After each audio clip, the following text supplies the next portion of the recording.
Senator Edwin Sifuna wants the CS for lands to tell the House who holds the title deed for the parcel of land on which Mboya Social Hall in Makadara constituency in Nairobi County stands, and could the Cabinet Secretary indicate the ownership history of the said parcel of land.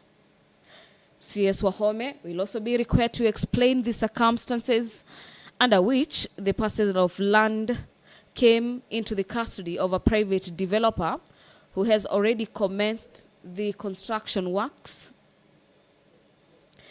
as well as the measures that are being put in place to reclaim the public land that has been illegally acquired or encroached upon,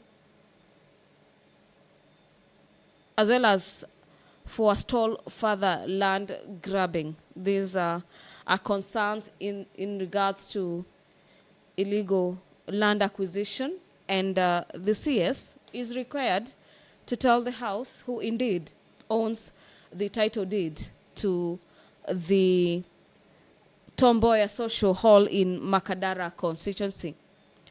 The CS for Treasury, Honorable Professor Njuguna Ndungu,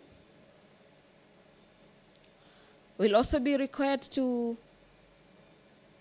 answer to various questions. The CS for Treasury is required by the House to tell the Senate plenary what has occasioned the failure by the e-Citizen digital platform to process as well as reflect payments made to some institutions.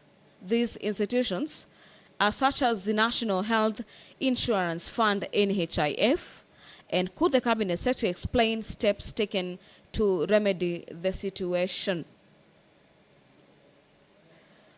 The senators also want to understand where does the convenience fee charged and all other payments fail to reflect on the platform end up, and could the Cabinet Secretary report on the safety as well as efficiency and efficacy and reliability of the e-Citizen digital platform in the light of the numerous complaints of delays and technical issues that followed the onboarding of a significant number of government services on the platforms.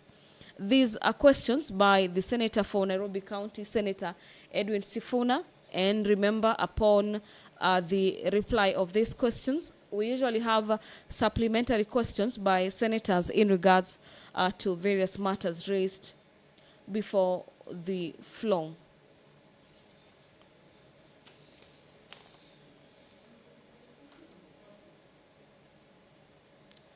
The House will this morning consider the report of the 9th Interparliamentary Union, IPU, Global Conference of Young Parliamentarians held in Hanoi, Vietnam from the 15th to the 17th of September 2023.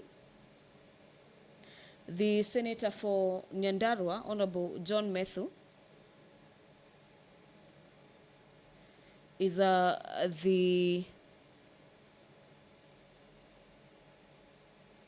senator who tabled the report before the floor of the House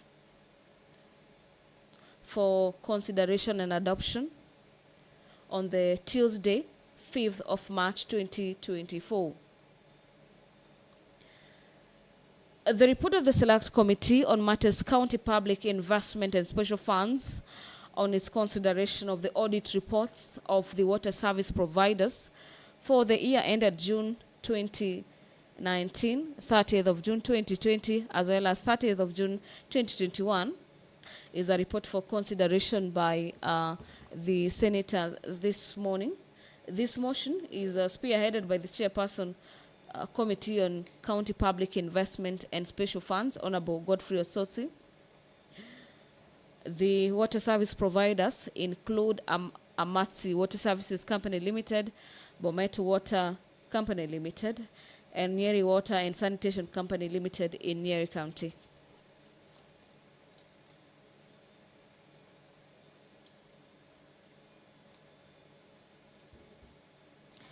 This morning, the House is also set to consider a motion pertaining the report of the Parliament of Kenya delegation to the 13th Plenary Assembly of the Forum of Parliaments of the Member States of International Conference on the Great Lakes region held in Juba, South Sudan. This motion is spearheaded by the Senator for Mandera County, Senator Ali Ibrahim Roba. And the report on the 13th Plenary Assembly Forum of Parliaments held in Juba, South Sudan, was laid on the table of the Senate on the 7th of December, 2023.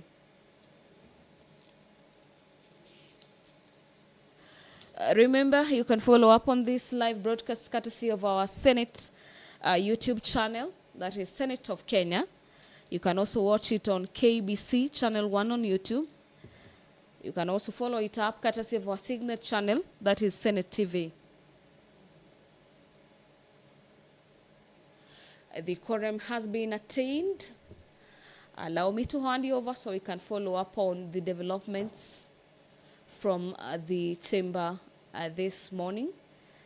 Keep it KBC Channel 1 as well as Senate of Kenya. Enjoy your viewing and good morning.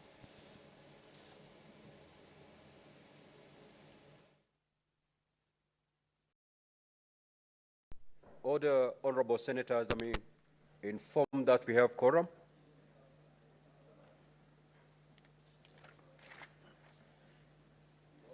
Clerk, you may proceed to call the first order. Order number 1, administration of oath. Order number 2, communication from the chair. Order number 3, messages. Order number 4, petitions. Order number 5, papers.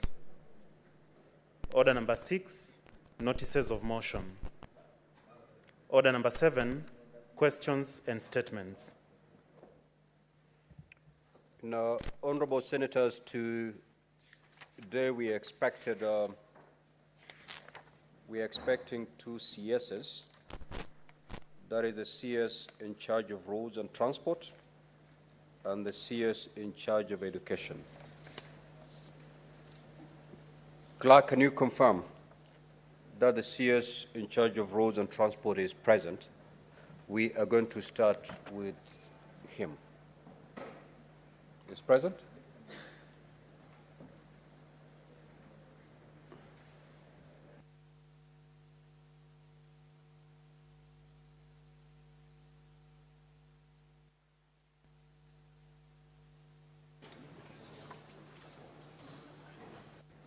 Now, honorable senators, the questions that have been addressed to the CS Roads and Transport are 8. That is question number 10 by the Senator for Kisumu. Question number 11, Senator for Nandi. Question number 12, Senator for Nandi. Question number 13, Senator for Nandi. Question number 14, the Senator for Kitui. Question number 15, the Senator for Kitui. Question number 16, the Senator for Meru County. And question number 31, the Senator for Bungoma County. Those are the questions addressed to the CS Roads and Transport. We are going to start with question number 14, then move to question number 15, before we come back to question number 10 to 13. Honorable CS, welcome to the Senate. You have been in this House before. You know the rules and procedure. We just to do some housekeeping. Kindly be direct, concise, so that we do not waste so much time, because you have quite a number of questions to address. Now, the rules are that the honorable senator posing this question will later have an opportunity to ask 2 supplementary questions if he so wishes. And the honorable senators also, and our standing orders, they will have an opportunity to ask a supplementary question. Now, honorable senators, a supplementary question is a question that is related to the primary question. If you pose a question that is not related to the primary question, then you put the CS in a position where he may not be able to give you a satisfactory answer. And that's why most of the time CSs say, I need time to find out. So kindly, your supplementary questions, let them flow from the primary question. With that, Honorable CS, I will allow the Senator for Kitui County, Honorable Enoch Wambua, to proceed to ask questions number 14 and thereafter question number 15. You may proceed, Senator.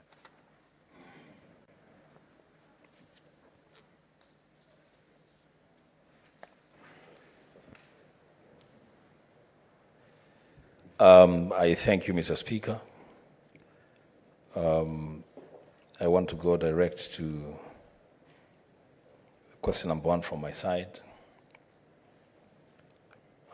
directed to the Minister, the CS for Roads. Mr. Speaker, my question number is as follows. What is the status of compensation to residents whose parcels of land were acquired for the construction of the Kibwezi Athi Mutomo Kitui Migwani Road? Number 2, could the Cabinet Secretary indicate the outstanding balance of compensation and state when it will be paid out? I thank you, Mr. Speaker. Honorable CS, you may proceed to respond. Thank you, Mr. Speaker. First of all, let me thank you for according me this opportunity to respond to questions from the senators. And as I've said before in my previous appearance, it's always my greatest pleasure to come back to the Senate and to also be here to perform my constitutional responsibility to be accountable to the people of Kenya through this very important august house. Mr. Speaker, I beg to respond as follows.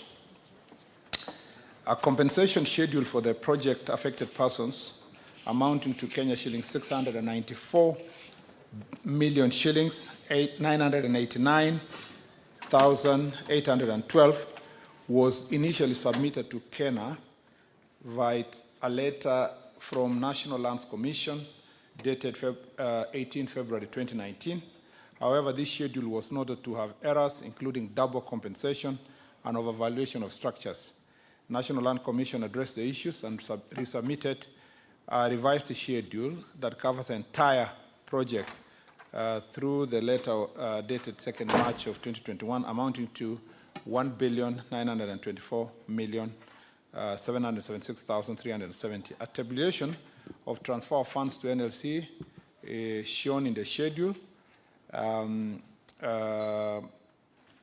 is, the schedule is attached. I am sure the Honorable Senator Wambua has the schedule, so I don't want to read the entire schedule, Mr. Speaker, but it has a tabulation.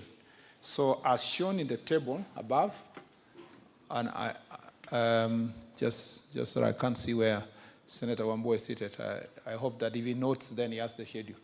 Yeah, thank you very much. So since the schedule is there, and it will be difficult to read the schedule openly here, let me then infer or refer to what that schedule means. Mr. Speaker, as shown in the table above, the outstanding amount is 1,598,468,659 shillings.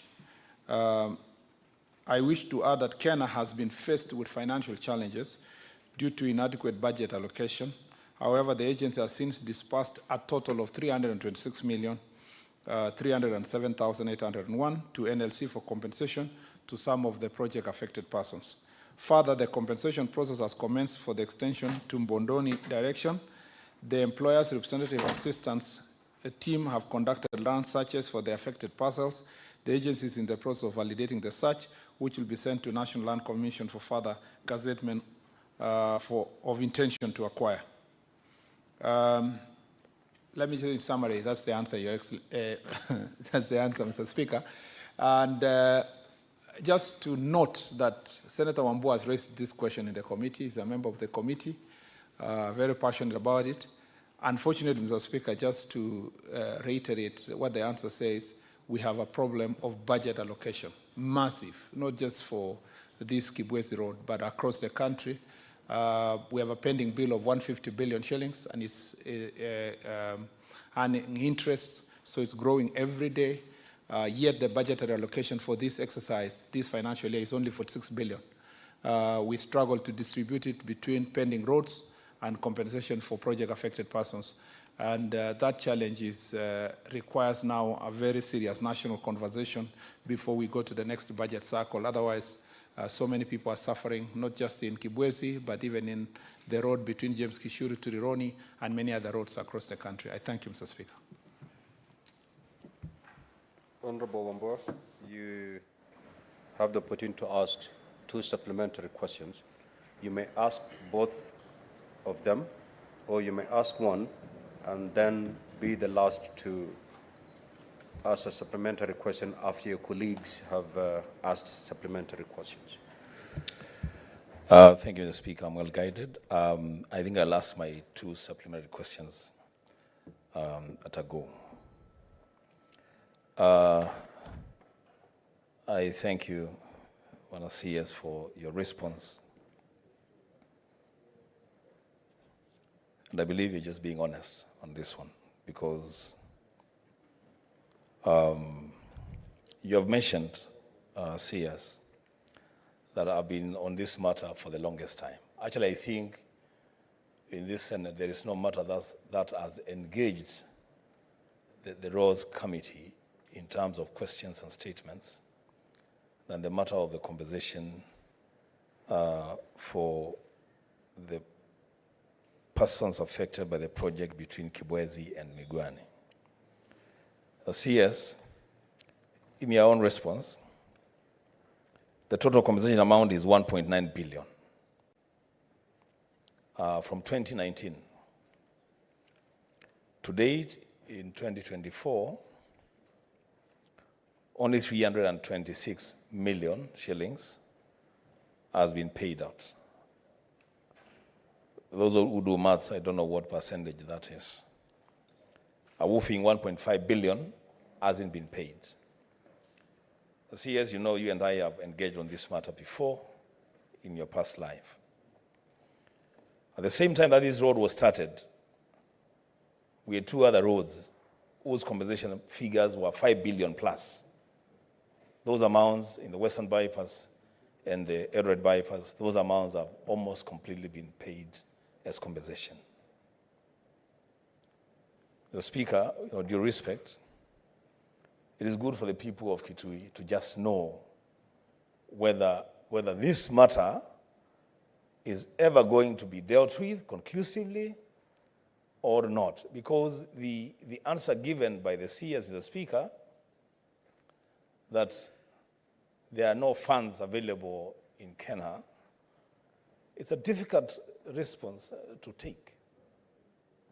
It reminds me, Mr. Speaker, as a representative of my people, of the Nyayo era when the president himself then said that sections that did not support his government, the answer to any question would be there is no money. Honorable Wambua, you're giving a speech.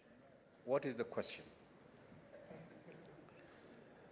The Speaker, on matters like this, it is very difficult to just ask a question directly. Just allow me to pave my way to the question. I beg you, Mr. Speaker. Then do it quickly. Thank you.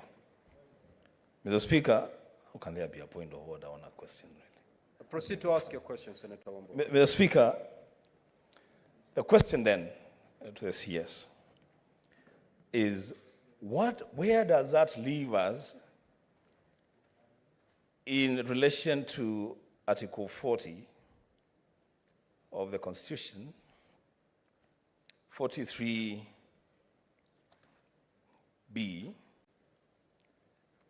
that if the government is going to acquire any land for public interest, then the compensation should be prompt and be made in full. These people have been deprived of their land from 2019. They are not cultivating on that land. We are being told there's no money. Mr. Speaker, when will this money be available and when will these people be compensated? The second question, Mr. Speaker, is related to the first. Mr. Speaker, CS Murkomen and I belong to the same church, the African Inland Church.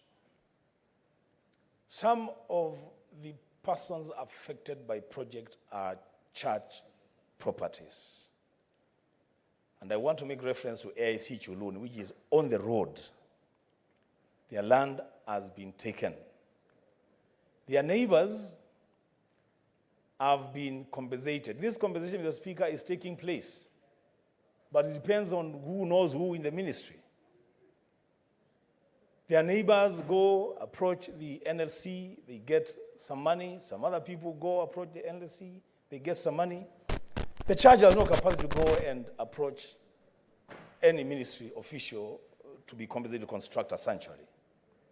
The Speaker, is the minister aware of these dealings within the ministry, that it depends on who knows who for the compensation to take place, so that we nip it at the bud, and that compensation, as we agreed as leaders, should begin from kilometer 0, going towards Migwani. The Speaker, I thank you. Honorable CS, one question, give us an indication when these people will be compensated, and two, must you know somebody in your ministry for you to be compensated? Very brief. Mr. Speaker, thank you. I see the questions are many, so I'll just go to the point. The first thing is to say that the question of compensation, land compensation, is not only affecting Kibwezi Road. We need to know, as I said earlier, James Kishuru Rironi Road is affected. Keno Sagana is affected. Eldoret Bypass is affected. So their Western Bypass is affected. So many roads are affected across the country. And I've just mentioned a few where we have even a road that going to Swam in Kitale. Mr. Speaker, we have so many people still asking for their compensation, and yet we've done all these roads. So first of all, let's appreciate the people who have accepted, including the Kibwezi residents, accepted development. Remember, this is a massive road of about 80 kilometers, I think so, 80 kilometers. And out of that road, I remember this road, Mr. Speaker, because we were with Senator Wambua here when he first brought the question.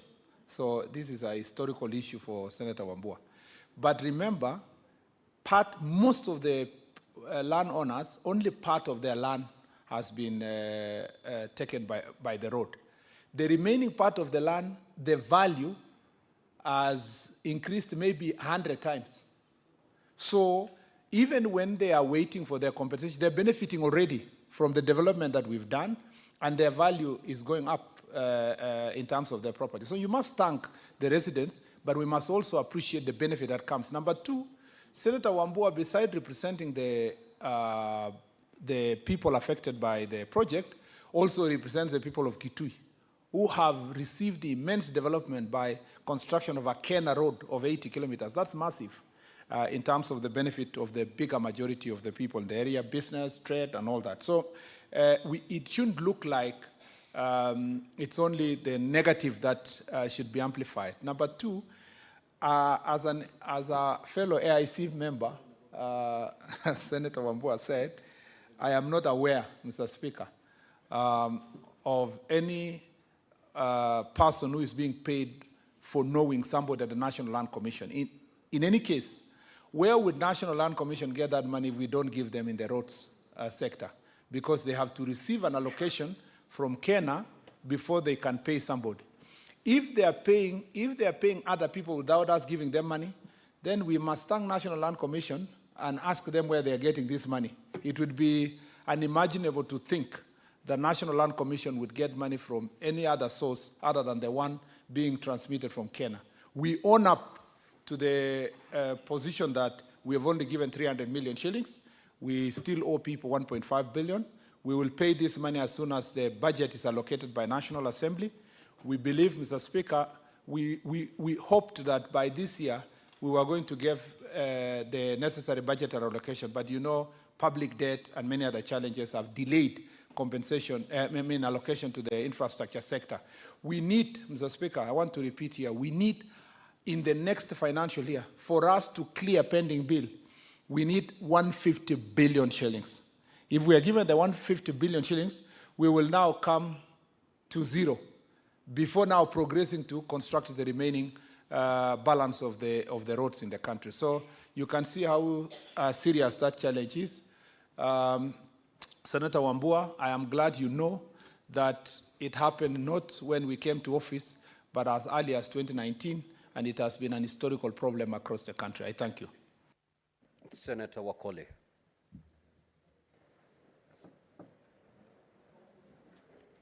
Senator Mundigi. Thank you, Bwana Speaker. Yangu ni kuuliza waziri kulingana na serikali ya Kenya Kwanza, mambo ya counties, kutoka Nairobi mpaka Makutano ni kilomita 100, ni highway huwa tunaenda na dakika 40. Na kutoka Makutano kwenda Mwea, kwenda Embu na kwenda Tharaka Nithi na kwenda Meru tunaenda na masaa kama 3. Ni Bwana Waziri. Senator Mundigi, nimetoa kauli mwanzoni kwamba swali ambao senators watauliza lazima liwe na uhusiano na lile swala ambalo liliulizwa mwanzo na Senator Enoch Wambua. Kwa hivyo usiulize swali ambalo halina uhusiano na lile swali ambalo limeulizwa mwanzo. Endelea. Lakini Bwana Speaker, swali langu linahusikana mambo ya barabara. Vile tunaweza kusaidia. Senator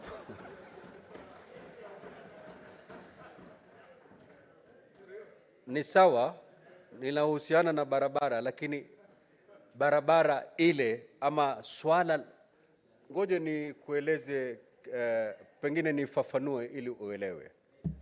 Kweli waziri aliye mbele ya Senate hivi leo ni waziri wa barabara. Haimaanishi kwamba utaulizwa swali lolote lile ambalo linagusia barabara. La hasha.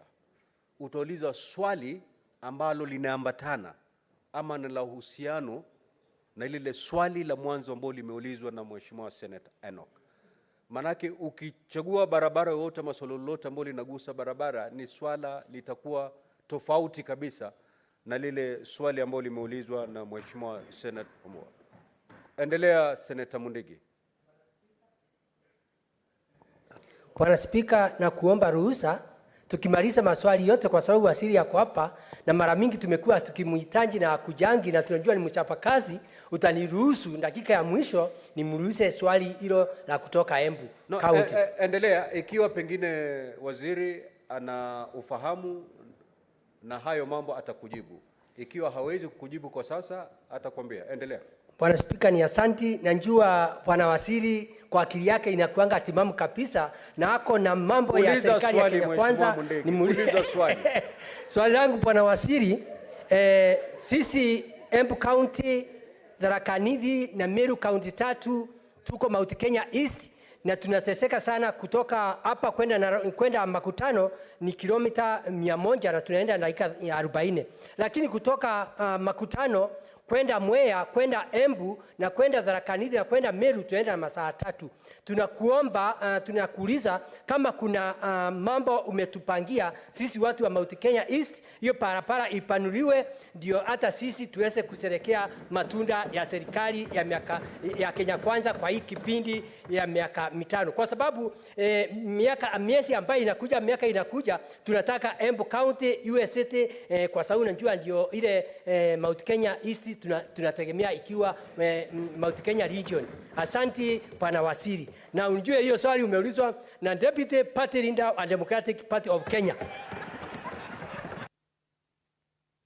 Waziri, jibu tafadhali. Asante sana Bwana Spika. Ningependa kusema kwamba ile swali ya Bwana Mundiki ni swali ya maana sana.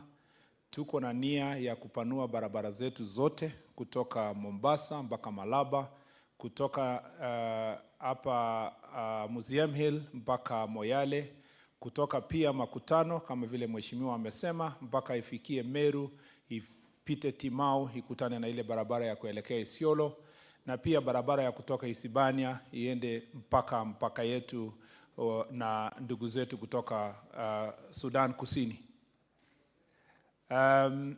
Mheshimiwa Spika, hilo swali ni ya maana, lakini nikirudi hivi punde nitarudi na mswada ya kuhusiana na mambo ya tolling. Tolling ambayo ni lazima tuifanye kama taifa kama tutaweza kupanua barabara hizo. Kwa hivi sasa tunajadiliana na wanakandarasi ambao watatusaidia kujenga barabara ya Rironi mpaka Mau Summit, na tutakapomaliza haya tutapitisha kupitia bunge hii sheria ya tolling ili tuhakikishe kwamba barabara zetu kuu zinaweza kutupatia fedha ya kutosha kujenga na ijengwe na wafadhili ambao pia baadaye tutaweza kuchukua zile hela ambazo zinatoka tolling kuendeleza mambo ya kujenga barabara zingine nyingi kwa sehemu zingine za Kenya.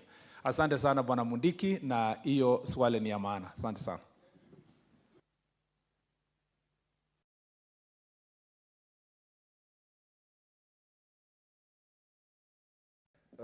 Honorable Senators, since the Honorable CS has 8 questions to respond, and I can see the trend we've taken in the first question, we may spend a lot of time just prosecuting the first question. If you agree with me, allow the CS to respond to the 8 questions, and then from there we can harvest supplementary questions. Good. So Senator Enoch, proceed to ask question number 15. After that, I'll allow the Senator for Nandi to ask the questions, and then we'll move to Senator for Kisumu, and then Senator for Meru, lastly Senator for Bungoma. Thereafter, we'll proceed to supplementary questions.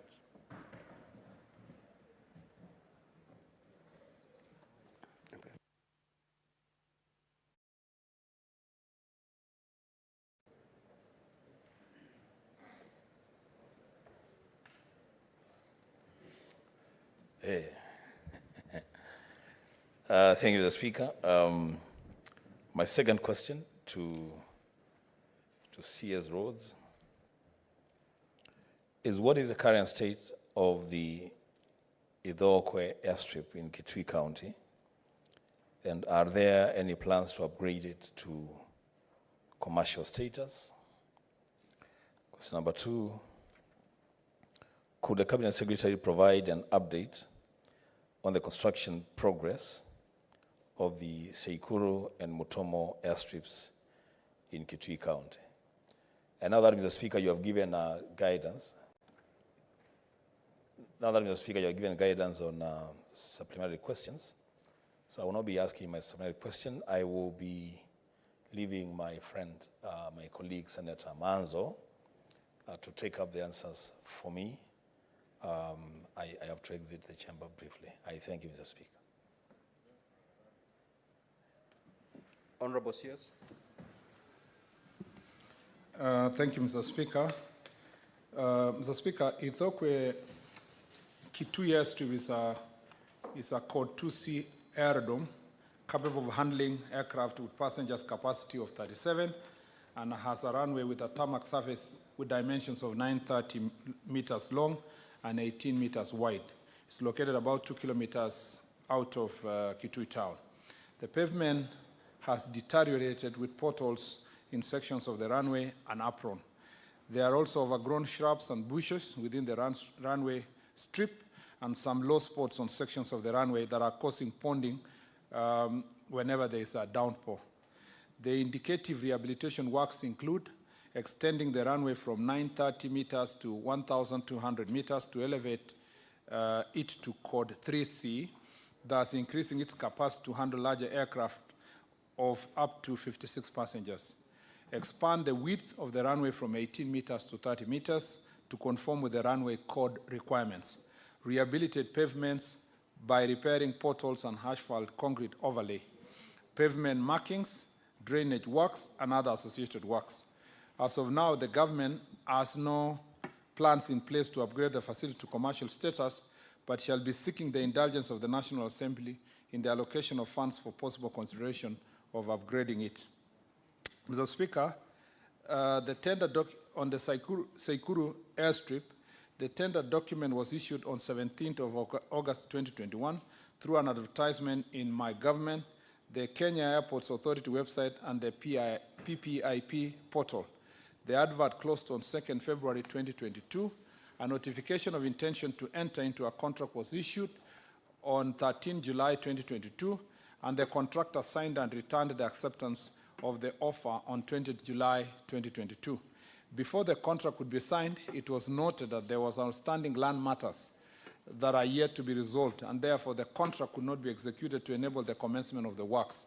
Following a joint boundary verification and establishment of beacons that was undertaken by the Kenya Airports Authority, National Land Commission, District Surveyor, and the County Government of Kitui, it was established that parts of the runway, runway 06 to 24, are within the road reserve class C road from Sekuru town to Usweni, as shown in the attached site layout drawing.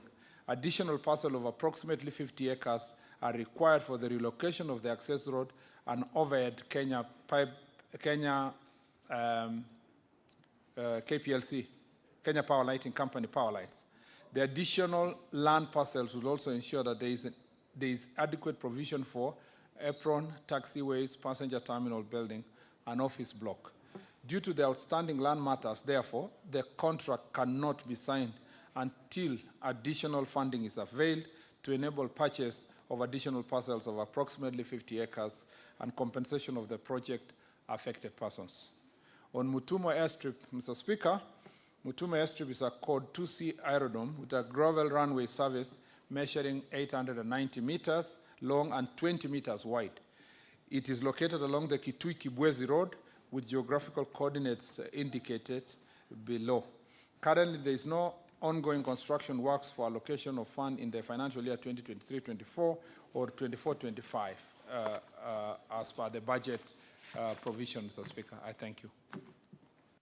Question number 16, Senator Kathuri.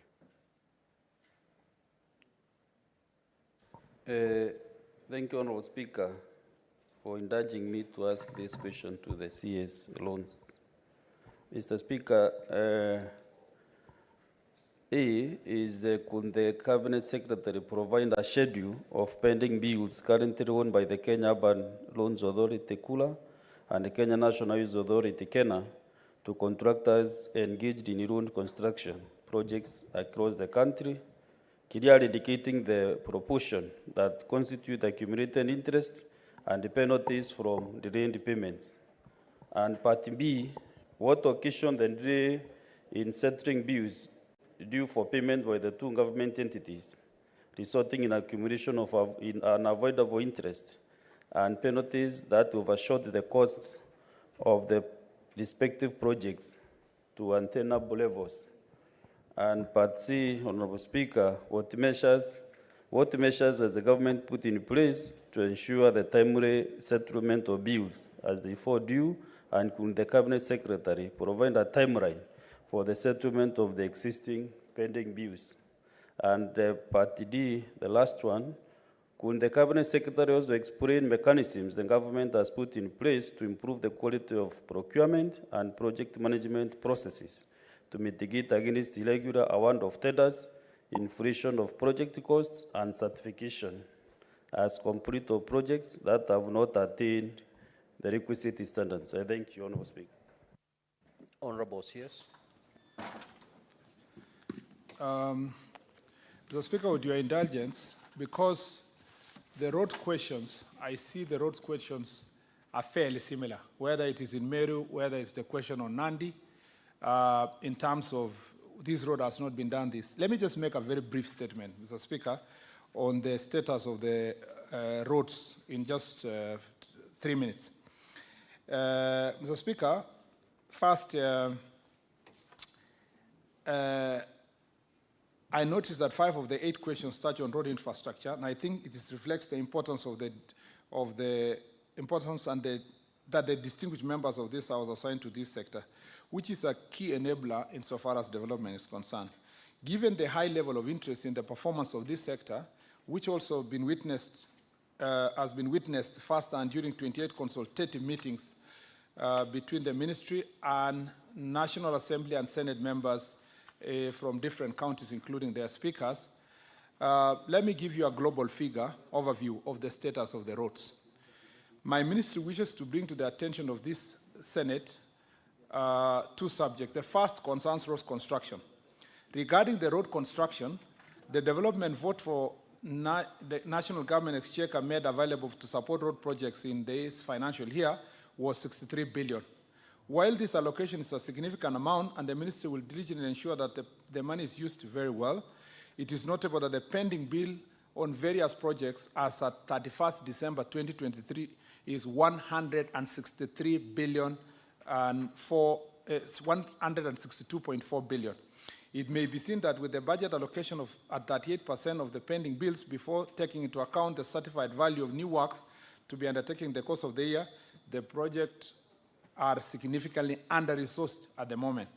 The consequence of the road projects funding gap will have been well noted by members of this House, who in their role as representatives of the people should be duly informed of the status of the road projects in their respective regions.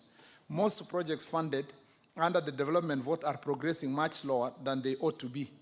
And if we go at this rate, Mr. Speaker, we will complete those roads in 15 years. That is serious. As mentioned earlier, most projects have significant payment arrears that have built up since 2019, 2020, or earlier.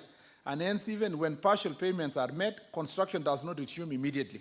In the last year and a half, global and macroeconomic constraints did not allow sufficient fiscal headroom for the project funding gap to be addressed adequately. However, in the economic situation now stabilizing and showing signs of positive outlook, the ministry is working closely with the National Treasury to ensure that the government efforts to complete ongoing projects are expedited. And you've heard the President, Mr. Speaker, making publicly his intention, including in meetings that we were together in Bomet, that the next financial year we should provide a budget allocation of over 100 billion so that then we can quickly complete the pending bills.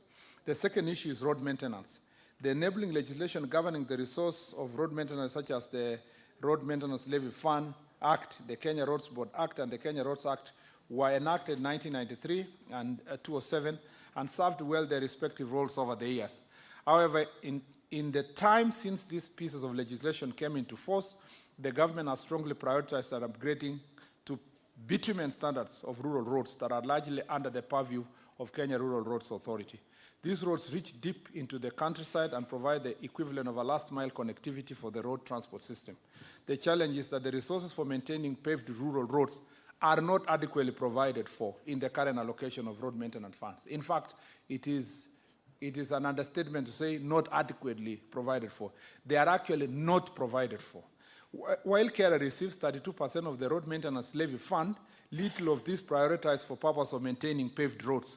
While making this observation, allow me to know that my ministry continues to appreciate the good work done on unpaved roads with the guidance of the Constituency Roads Committee, a participatory and responsive mechanism that ensures local pain points and bottlenecks receive adequate attention. The effect of lack of designated funding for maintenance of paved roads is that recently constructed rural roads, particularly about 5,100 kilometers under Kera, lack the resources for maintaining them. Consequently, there is a real risk that in the absence of proper maintenance, The newly built roads will progressively deteriorate, and some have already deteriorated, and ultimately no longer serve their intended purpose. I'm sure members of this House, given the excellent information they have about road conditions in their areas, can provide some of the roads, rural paved roads that need maintenance. There is a Rombo Road in here in Kajiado. We have a road in Laikipia, Mr. Speaker. There's a road of Kuresoi to Silibwet. There is a road, Mr. Speaker, that we were with Majority Leader in his county, Chepseon to Daraja, to Makutano. Mailine, actually, that's the place is Mailine, and many other places across the country. All these roads that were done under low volume seal. Since the budget was not provided for maintenance, all those roads are deteriorating and no attention is given because the entire allocation to the carer is concentrating on the Maram roads in the rural areas. And the structure that we have at the moment, all that allocation is going to those type of roads. So, Mr. Speaker, the situation with the road maintenance is further complicated by the fact that the fuel levy has remained 18 shillings per litre since 2016, a time when litre of a petrol cost was 100 shillings. In 2024, the fuel levy is still at 18 per litre, whereas a litre of petrol costs about 200. The steady decline in the purchasing power of the fuel levy collection means that there is a growing backlog of maintenance activities that ought to have been done, but were instead postponed and deferred. Specifically, the projection resource needed for the maintenance of the levy fund for financial year 2024-2025 is projected resources need for road maintenance levy fund for 2024-2025 is 110 billion, while the anticipated collection of that same year is 69, a shortfall of about 40 billion. This funding shortfall risks reversing the trend of ever-improving road pavement conditions that citizens are now accustomed to and take for granted.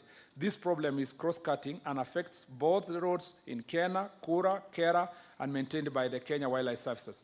Mr. Speaker, we anticipate that in due course of the government will bring a proposed legislation to address the road maintenance challenges, and currently I am working on, Mr. Speaker, a cabinet memo to think of how else we are going to do what we need to do, including what in my response to the Deputy Party Leader of DP, Mr. Speaker, that tolling and increase of RMLF. We have even proposed that RMLF should increase to 23 shillings per litre by the year 2025 if we are going to bridge the gap that is in place. And I will be coming back to this House on the same.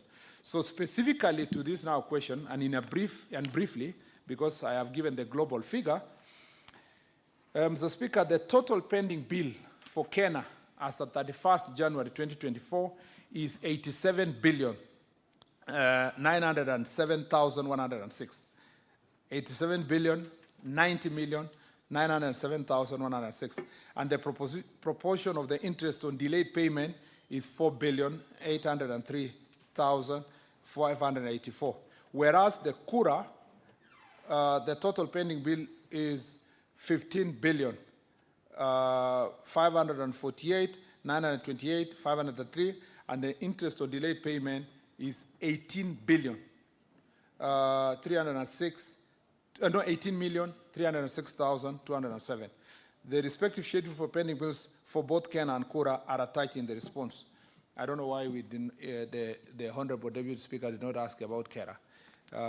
And I should have also included in my statement just for the global figure for you to appreciate that 87 plus 18, the difference, which is about 60 billion, is on the Kera roads, Mr. Speaker.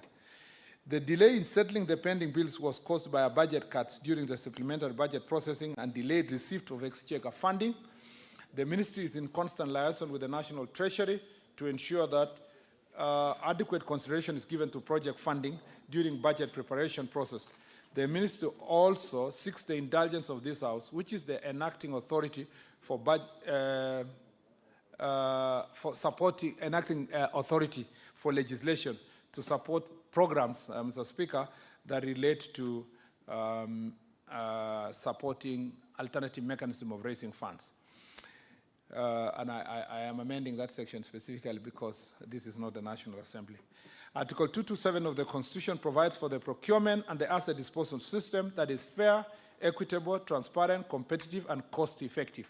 The public procurement was previously undergone serious reforms, and current Article 227 is being operationalized by the Public Procurement and Asset Disposal Act 2015 and Public Procurement and Asset Disposal Regulation 2020. All procurement across the road agencies in Kenya, Kera, and Kura are done in strict adherence and compliance with the provision of the Act and its attendant regulation. The Act provides a roadmap on the procurement process from planning and budgeting up to the inspection and acceptance of contracted goods, services, and works. Use of standard bidding documents and adherence to the set evaluation criteria has been paramount. Honorable CS, just a minute. What is your intervention, Honorable Senator Kathure? Honorable Speaker, I want to save the CS, my friend Kipchumba Murkomen, some minutes. Because Party D, I think I'm satisfied with the explanation. So I'm trying to save you some minutes, but I'll make a comment on the other part.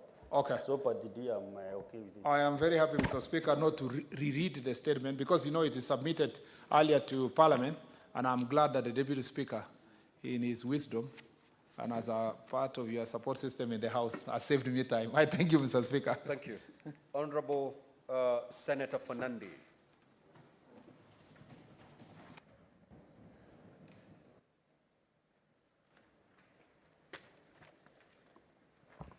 Thank you, Mr. Speaker, sir.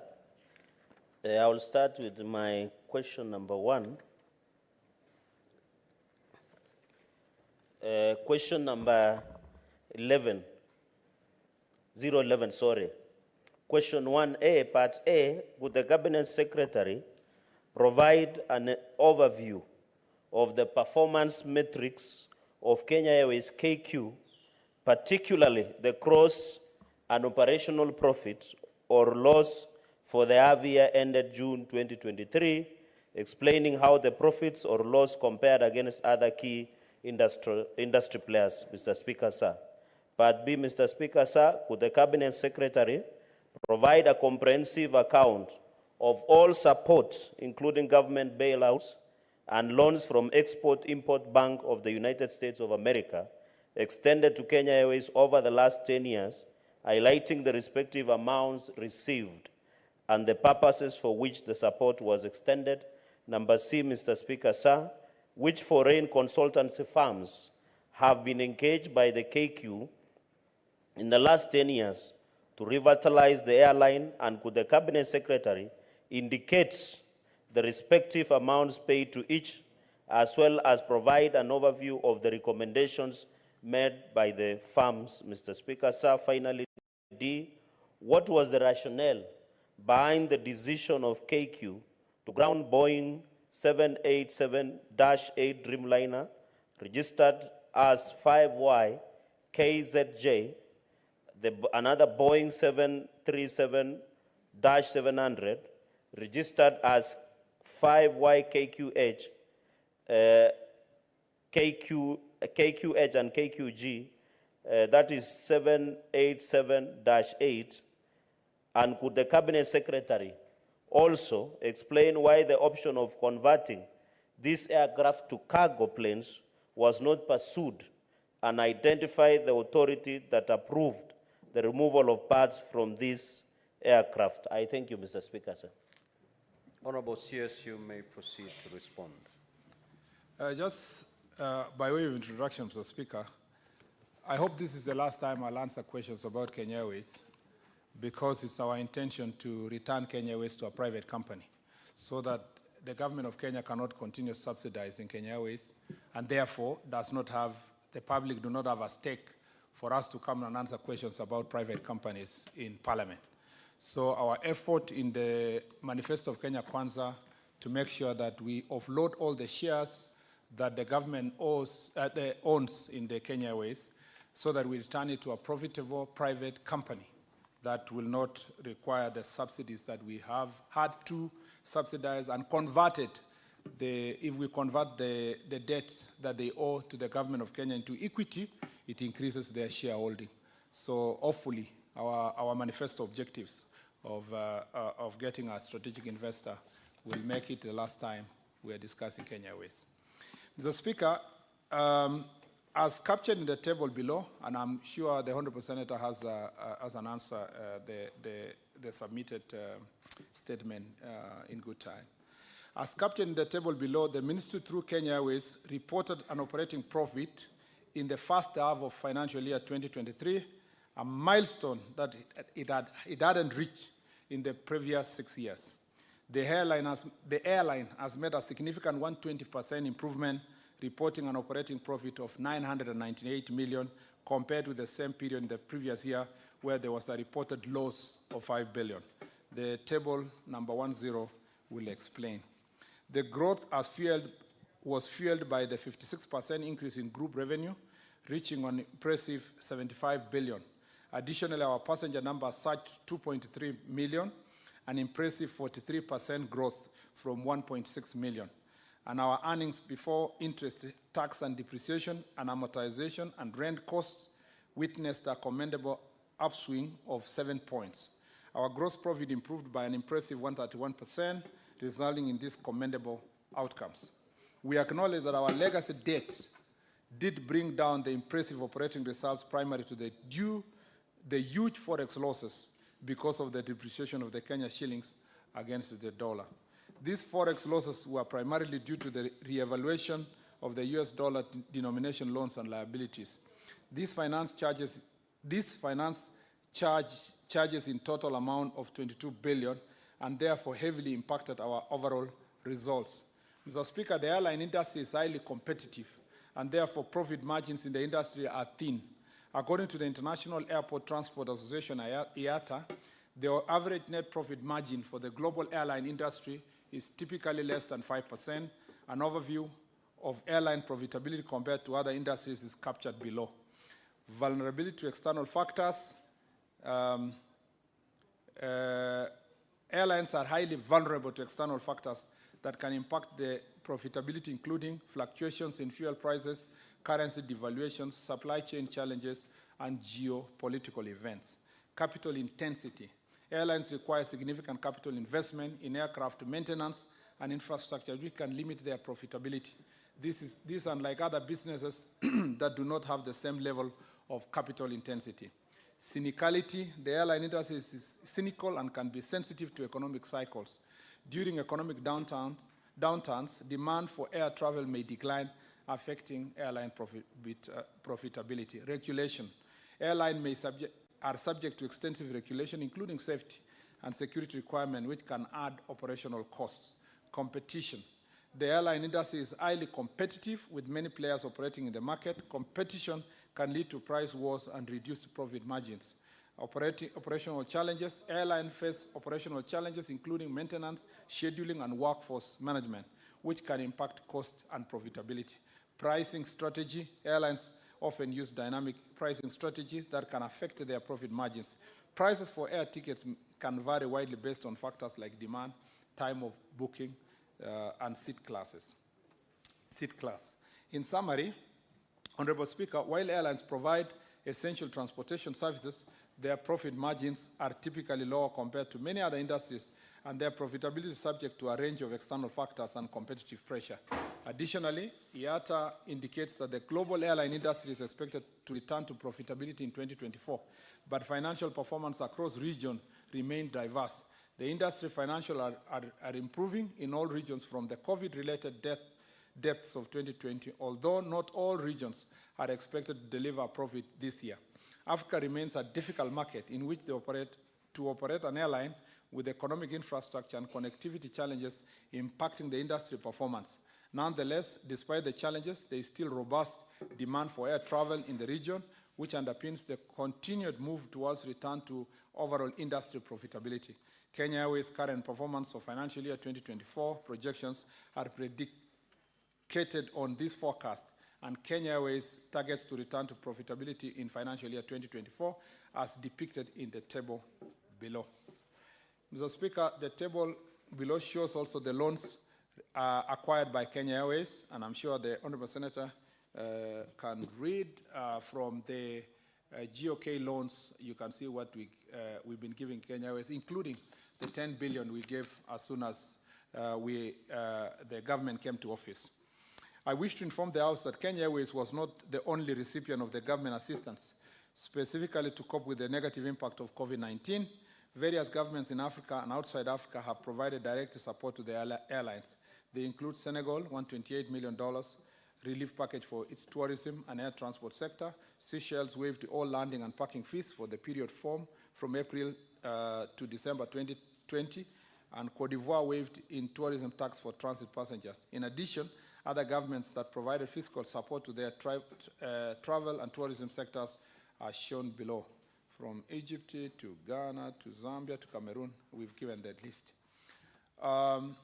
Technically, it is worth noting that KQ has no loan facility from the Export-Import Bank of the United States of America. The U.S. Exim Bank is a guarantor of a facility of $841.6 million to procure 6 787 aircraft on one 777-300 range aircraft and one Jenks engine. This is 90% of the total facility of the $924 million provided by Citibank and JP Morgan Chase Bank, NA. Mr. Speaker, table below gives a detailed overview of the firms contracted to provide services. McKinsey, Mr. Speaker, operational support in Project Safari. Just pause a bit. What is your intervention, Senator Nandi? Mr. Speaker, since I have the answer and I've gone through it, to assist the House to move fast. Okay. If members want to hear. The response has been circulated to honorable senators. Yes, that is what I wanted to assist the House to move fast, Mr. Speaker, sir.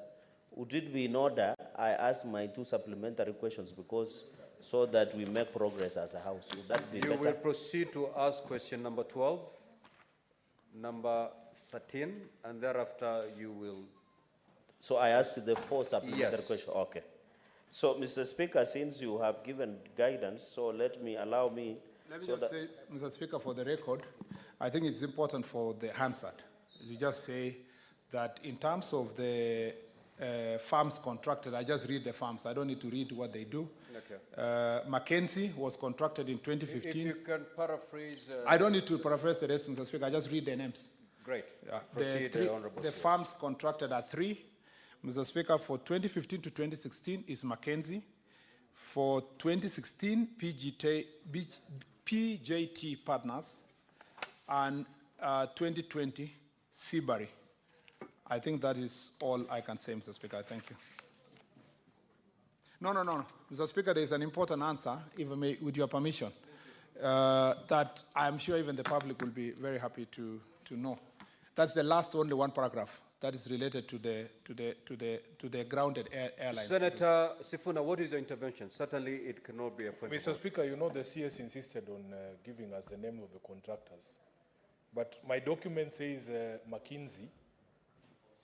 Yes, it says McKinsey here, Mr. Speaker, on the document. He has told us Mackenzie. I don't know if they are the same. Honorable CS, can you clarify that?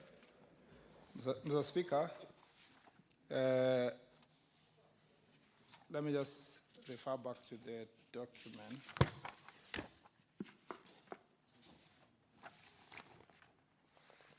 Yes, correct, it's McKinsey. Thank you, it's McKinsey. Because there is another firm called McKinsey. So that's where the... No, not the person. There's a firm called McKinsey. Mr. Speaker, let me just... Mr. Speaker, I just want to read this statement regarding, there have been public debate about a plane that we donated, so it's important to read it for the record. KQ has not grounded any aircraft, 5YKZJ, which is as Boeing 787 Dreamliner. Took some time undergoing heavy maintenance because of unavailability of many essential and critical components parts in the aircraft market. These shortages are well published in the industry. 5YKQG and 5YKQH are or were 2 Boeing B737-700 aircraft in the KQ fleet under the operating lease arrangement. Upon the end of the lease, the lessors, owners of the aircraft, decommissioned the aircraft. Mr. Speaker, it's important for those who may be new to the industry, is that when some of the planes that are owned or run by airlines are not necessarily owned by the airlines. They are under operating lease. And Mr. Speaker, upon the end of the lease, the lessors themselves decommissioned the aircraft, salvaged valuable components from the two aircraft, removed what they thought is important, and transferred what was remained of the aircraft to KQ at zero cost. The authority to remove parts was probably vested on the lessors being the owners of the aircraft. The two aircraft, having been decommissioned and stripped by the owners for parts, had therefore only one viable use as mock-ups in training.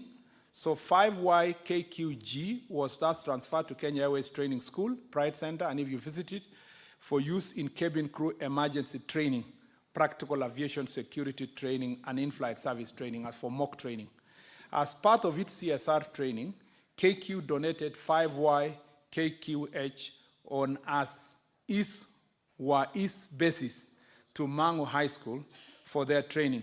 Mangu is the only public high school with a well-developed flying school and club, and it provides a pool of skills sets that fits into the KQ workforces.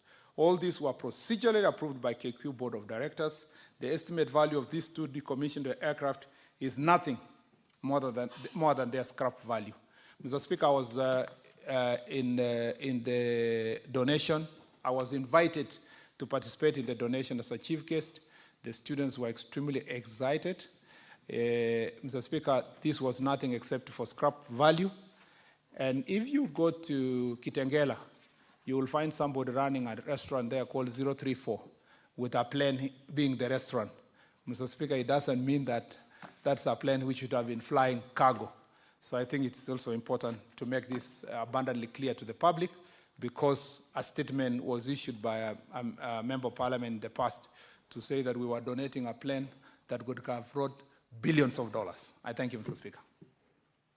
Senator for Nandi, proceed to ask question number 12. Mr. Speaker, I proceed with my supplementary? No. Okay. Question number 12.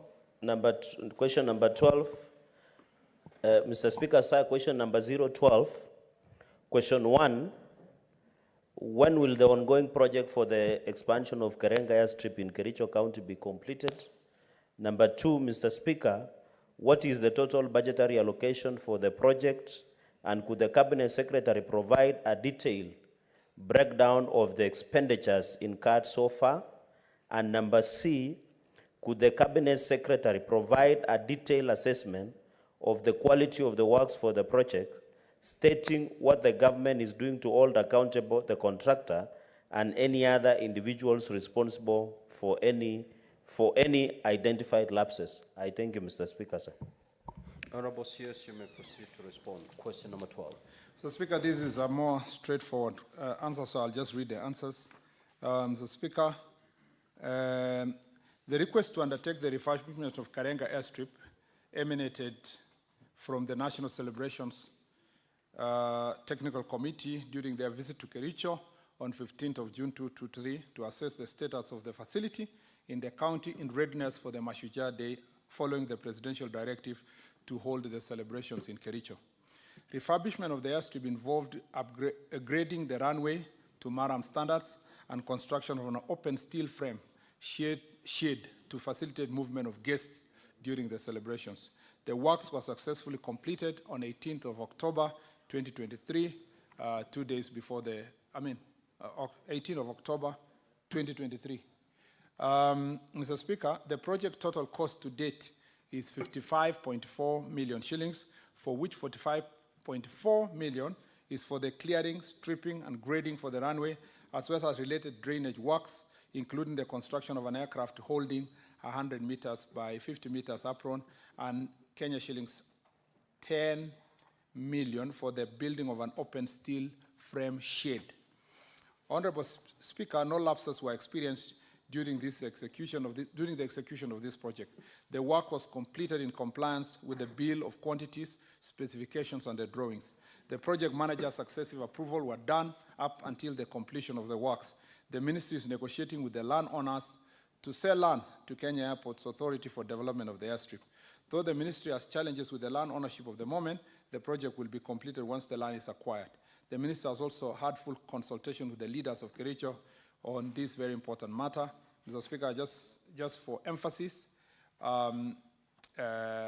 this Karenga airstrip land is owned by Ekatera, the owners of the T estate.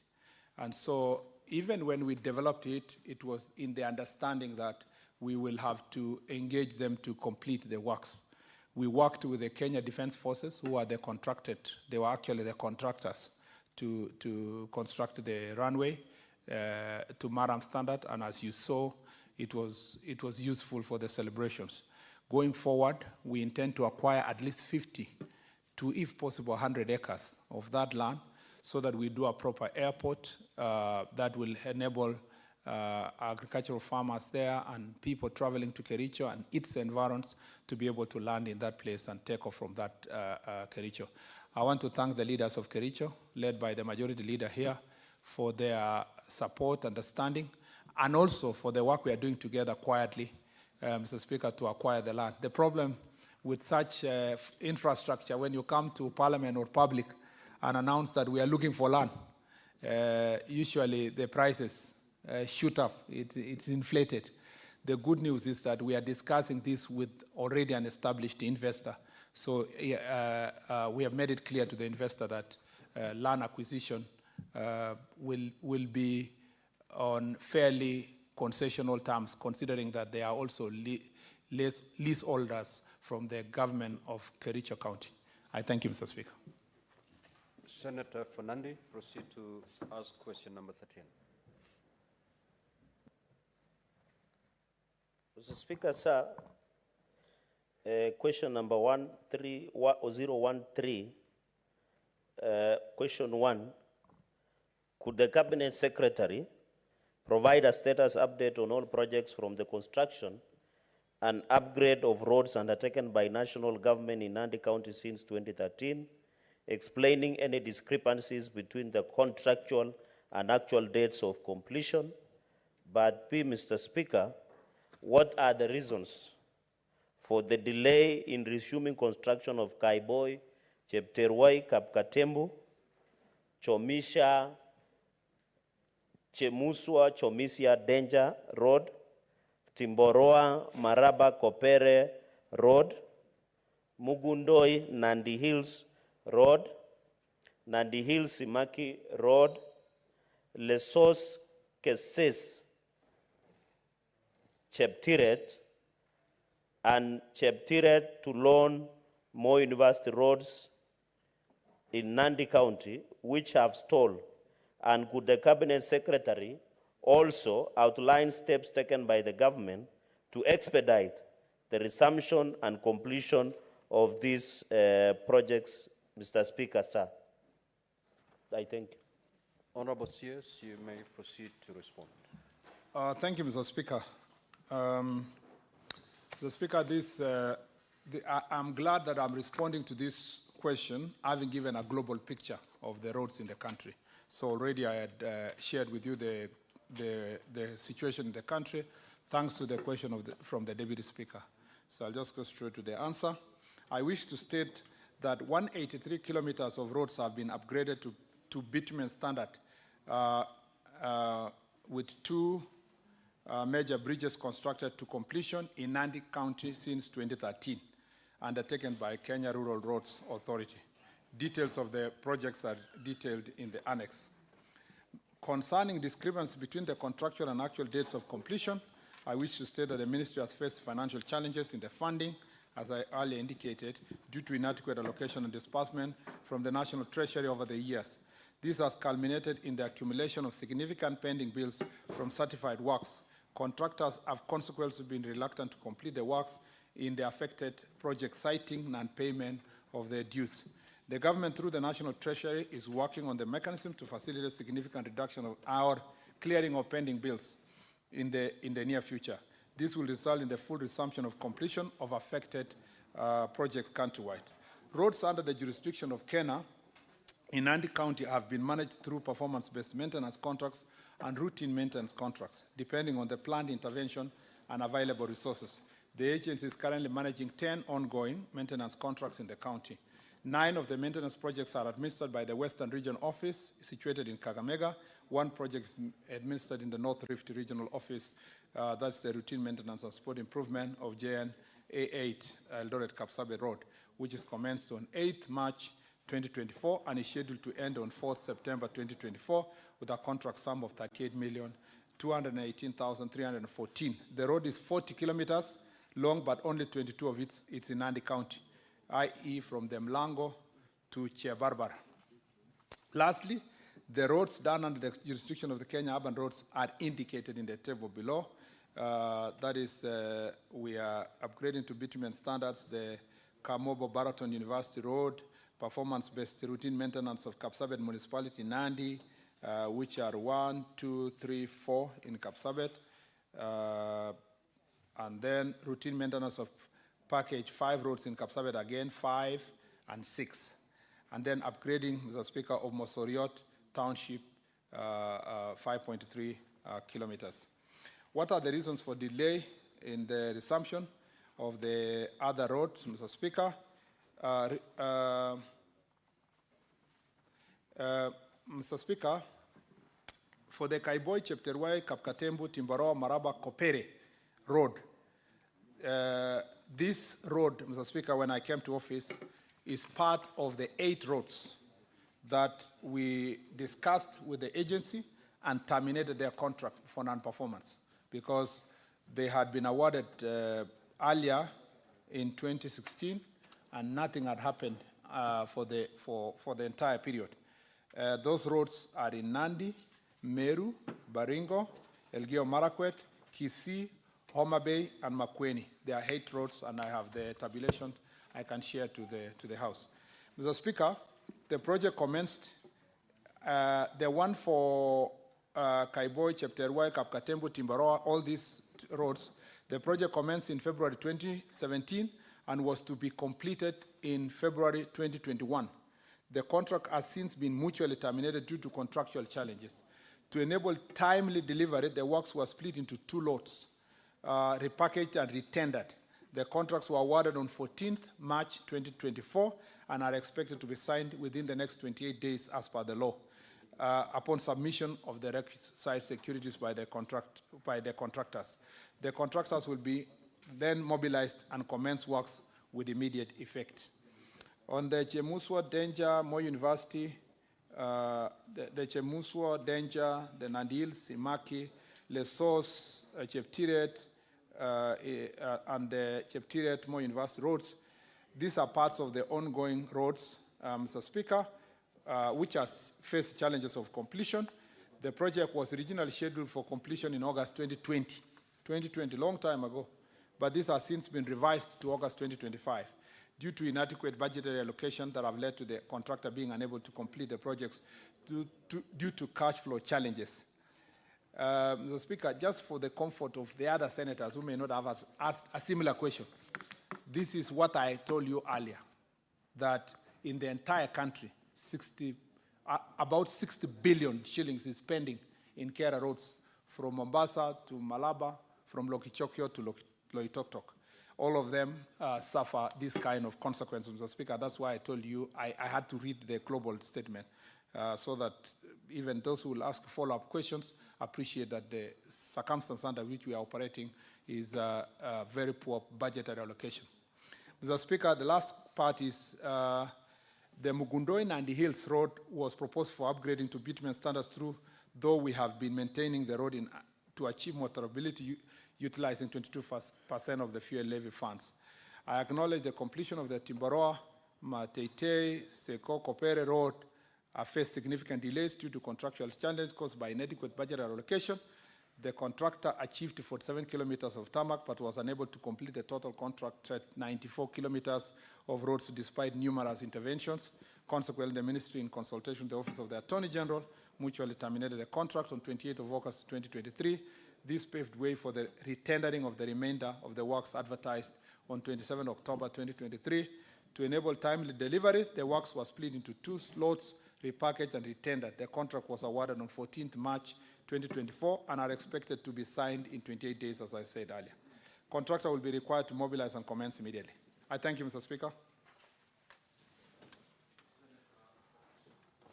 Senator for Kisumu, proceed to ask question 010. Thank you, Mr. Speaker, sir. I go right to ask question number 010. And the question is addressed to the Cabinet Secretary for Roads and Transport.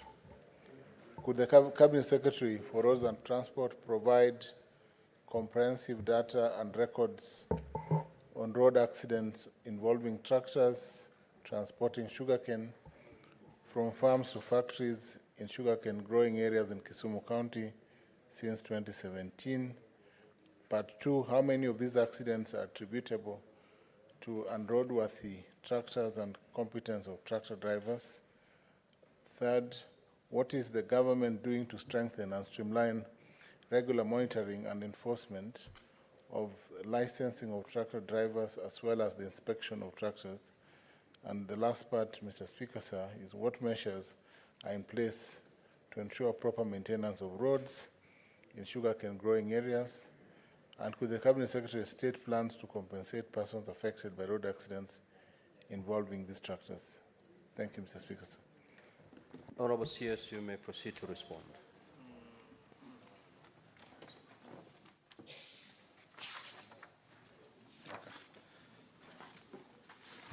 Thank you, Mr. Speaker. Mr. Speaker, the total number of farm tractors presented for post-accident inspection are as tabulated below. In 2019, it was 7, 2020, 9, 2021, 9, 2022, 3, 2023, 4, and so far in this year, 1. For the period of 2019 to 2024, the total number of defective tractors were 9. The Ministry, through its implementing agency, NTSA, conducts road safety sensitization forums quarterly with cane processing factories operating within the Kisumu County and its environs. These factories include Kibos Sugar and Allied Company Limited in Kisali, West Kenya Sugar Company, Kabras, Chemelil Sugar Company, Muoroni Sugar Company, and Butali Sugar Mills.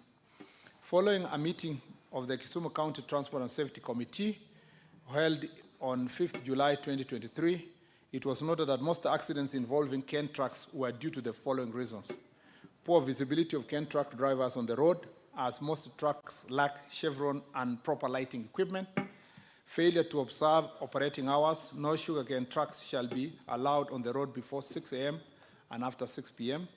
Most drivers freewheel, especially when approaching a flyover, to gain momentum to move uphill, resulting in accidents. For example, the Kasagam flyover, where several sugarcane trucks have rolled over due to freewheeling. These facilities have been designed to be navigated at a certain speed. For example, the maximum speed of the Kasagam flyover is 40 kilometers per hour. Thus, a driver going at any speed above the limit is at risk of causing accidents. There is need for drivers to undergo road safety training and defensive driving skills, frequent breakdowns and delays in attending to stalled trucks on highways. In order to address the issue raised about safety matters, the Ministry has scheduled sensitization activities on sugar transporters and farmers beginning this month. Proper secure cane loading on tractor trailers to minimize obstruction, ensure visibility, and prevent spillage on carriageways. Settling and enforcing operating hours for cane collection points from 6 a.m. to 6 p.m. Additionally, the NTSA conducts free inspection clinics for farm tractors to cane collection points. This is done to ensure tractors are properly mounted retro-reflective chevron. Furthermore, NTSA conducts joint operation with traffic police to ensure compliance.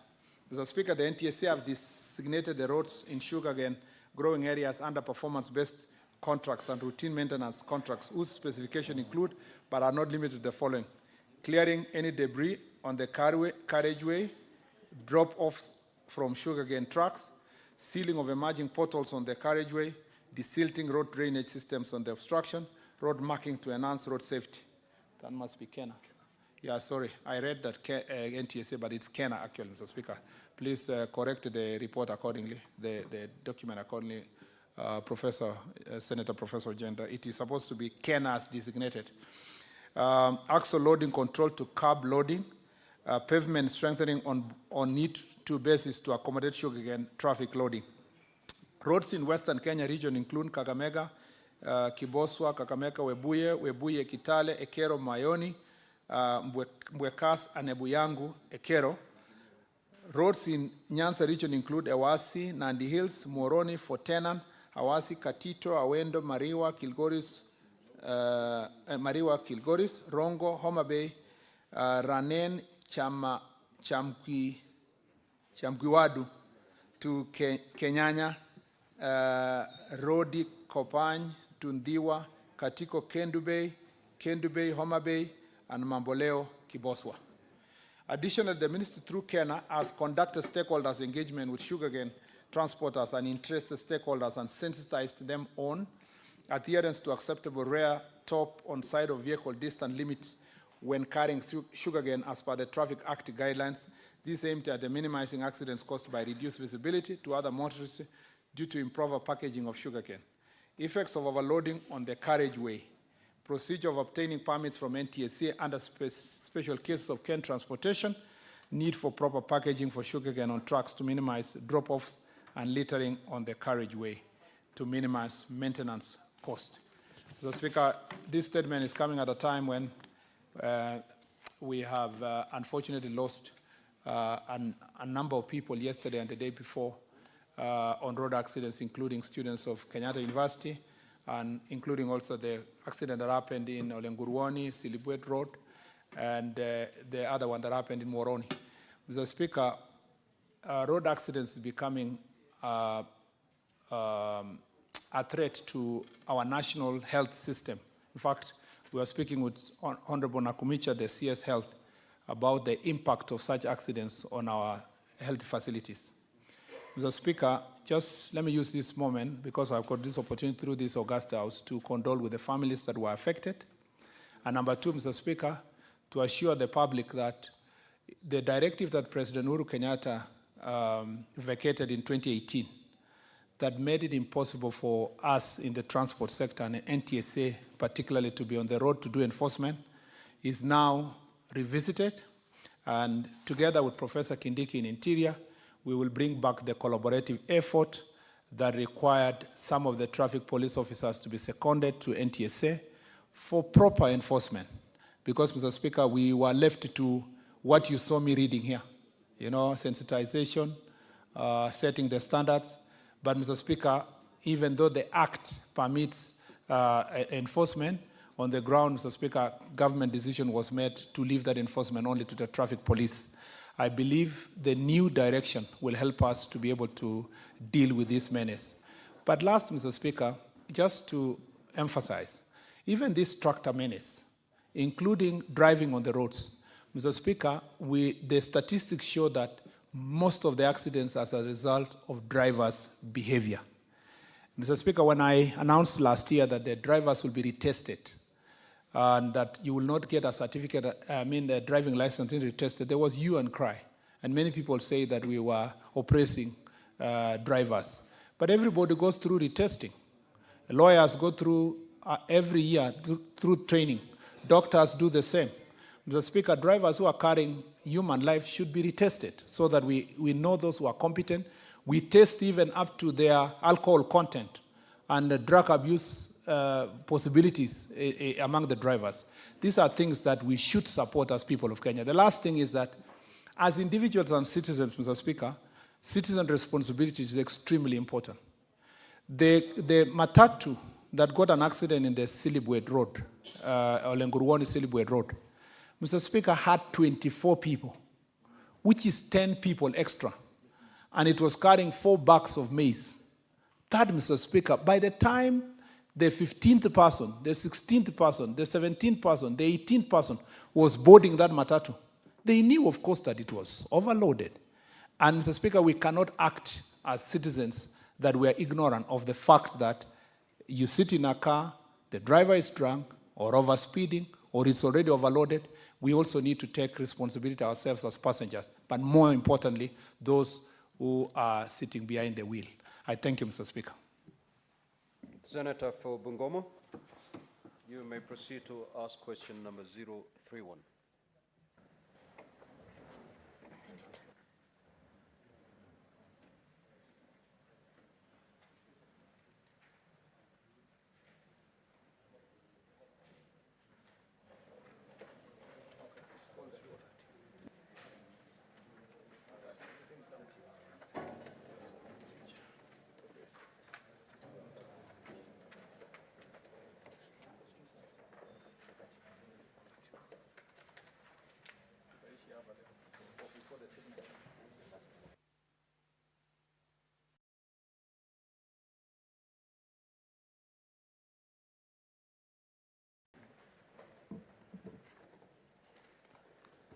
Thank you, Mr. Speaker, sir.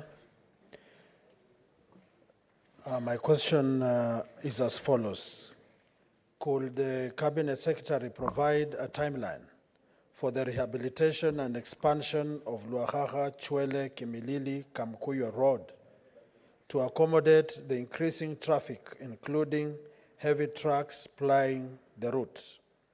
B, could the Cabinet Secretary indicate the progress made in acquiring land for the expansion of the said road, stating the due diligence followed and the timelines for expansion of residents whose land will be acquired for the project? Thank you, Mr. Speaker. Honorable CS, you may proceed to respond. Thank you, Mr. Speaker. The ministry, through the Kenya Rural Roads Authority, upgraded to bitumen standards the sections of Luakaga, Chwele, Kimilili, Kamkuyu Road, namely the Luakaga, Korosiondet, Tulienge, Sirisha, Namuela, Chwele Road, as part of the low-volume seal roads program. And if the senator was to go even further in his question, he will notice that the road is wearing out. It's one of those roads I was talking about, the low-volume seal roads. The 30-kilometer section, which is under Kera, was completed in 2019, providing access to the Luahaka border point, thereby offering alternative route to Uganda. The completion of the road consequently attracted heavy cross-border traffic, which accelerated its deterioration and raises the need for redesigning and upgrading of the road to commensurate standards that can accommodate the resultant traffic. The proposal for the expansion of the road and its reconstruction, which is projected to include land acquisition due to narrow existing 25-meter corridor, will be forwarded to the National Treasury and presented to Parliament for budgetary consideration alongside other economically significant projects countrywide. The section traversing Kamkuyu, Kimilili, Chwele is currently under rehabilitation works under KENA through hybrid performance-based contract. The scope of the rehabilitation works include road shoulder reinstatement through benching and graveling, reconstruction of base layer and asphalt concrete overlay to selected failed sections, drainage works, including construction of additional access to culverts, lining of side drains, and installation of gabions. Surface dressing to improve on riding surface attrition and seal the carriageway. Road marking and installation, replacement of damaged, vandalized traffic signs. To date, the road shoulders have been reinstated and the current way is free of potholes. The agency is aware of the increased traffic along the route and that is necessitates pavement structured upgrade and expansion works which shall be executed upon availability of funds. The land acquisition process for the Kamkuyu Kimilili section and Kimilili Chwele was completed in 1974 by increasing the road reserve to 60 meters and 40 meters respectively. Some market centers have a road reserve of 25 meters as specified in Gazette number volume this of 46 of 27 of 1974. The ministry is currently not undertaking any land acquisition on the Luakaka, Korosiondet, Tulienge, Sirisha, Namuela, Chwele Road. This is because as part of the low volumes seal roads program strategy, roads were deliberately constructed within the existing corridor to eliminate the need for land acquisition, which could require compensation and thus inflate the overall project cost. Just to emphasize this, Mr. Speaker, this is an alternative route, international route. We have, when we are done with the process that is ongoing, we want to transfer this road to Kenya. Because of it is a highway now. It's moved to a highway so that it can be constructed to highway standards, but also with proper border post, an alternative border post in the Luakaga-Chwele Road. Mr. Speaker, the leaders of Bungoma, from the governor to the senator to the MPs, have been very particular about it, and I promise them that in the next financial year, we'll find resources under Kenya. First, we'll make sure that transfer will have been done from Kera to Kenya, and then from there we will be able to make sure that we put weighbridge in that section, but also we improve it to Kenya standards. I thank you, Mr. Speaker. Senator Gathuri, do you have any supplementary questions? Proceed.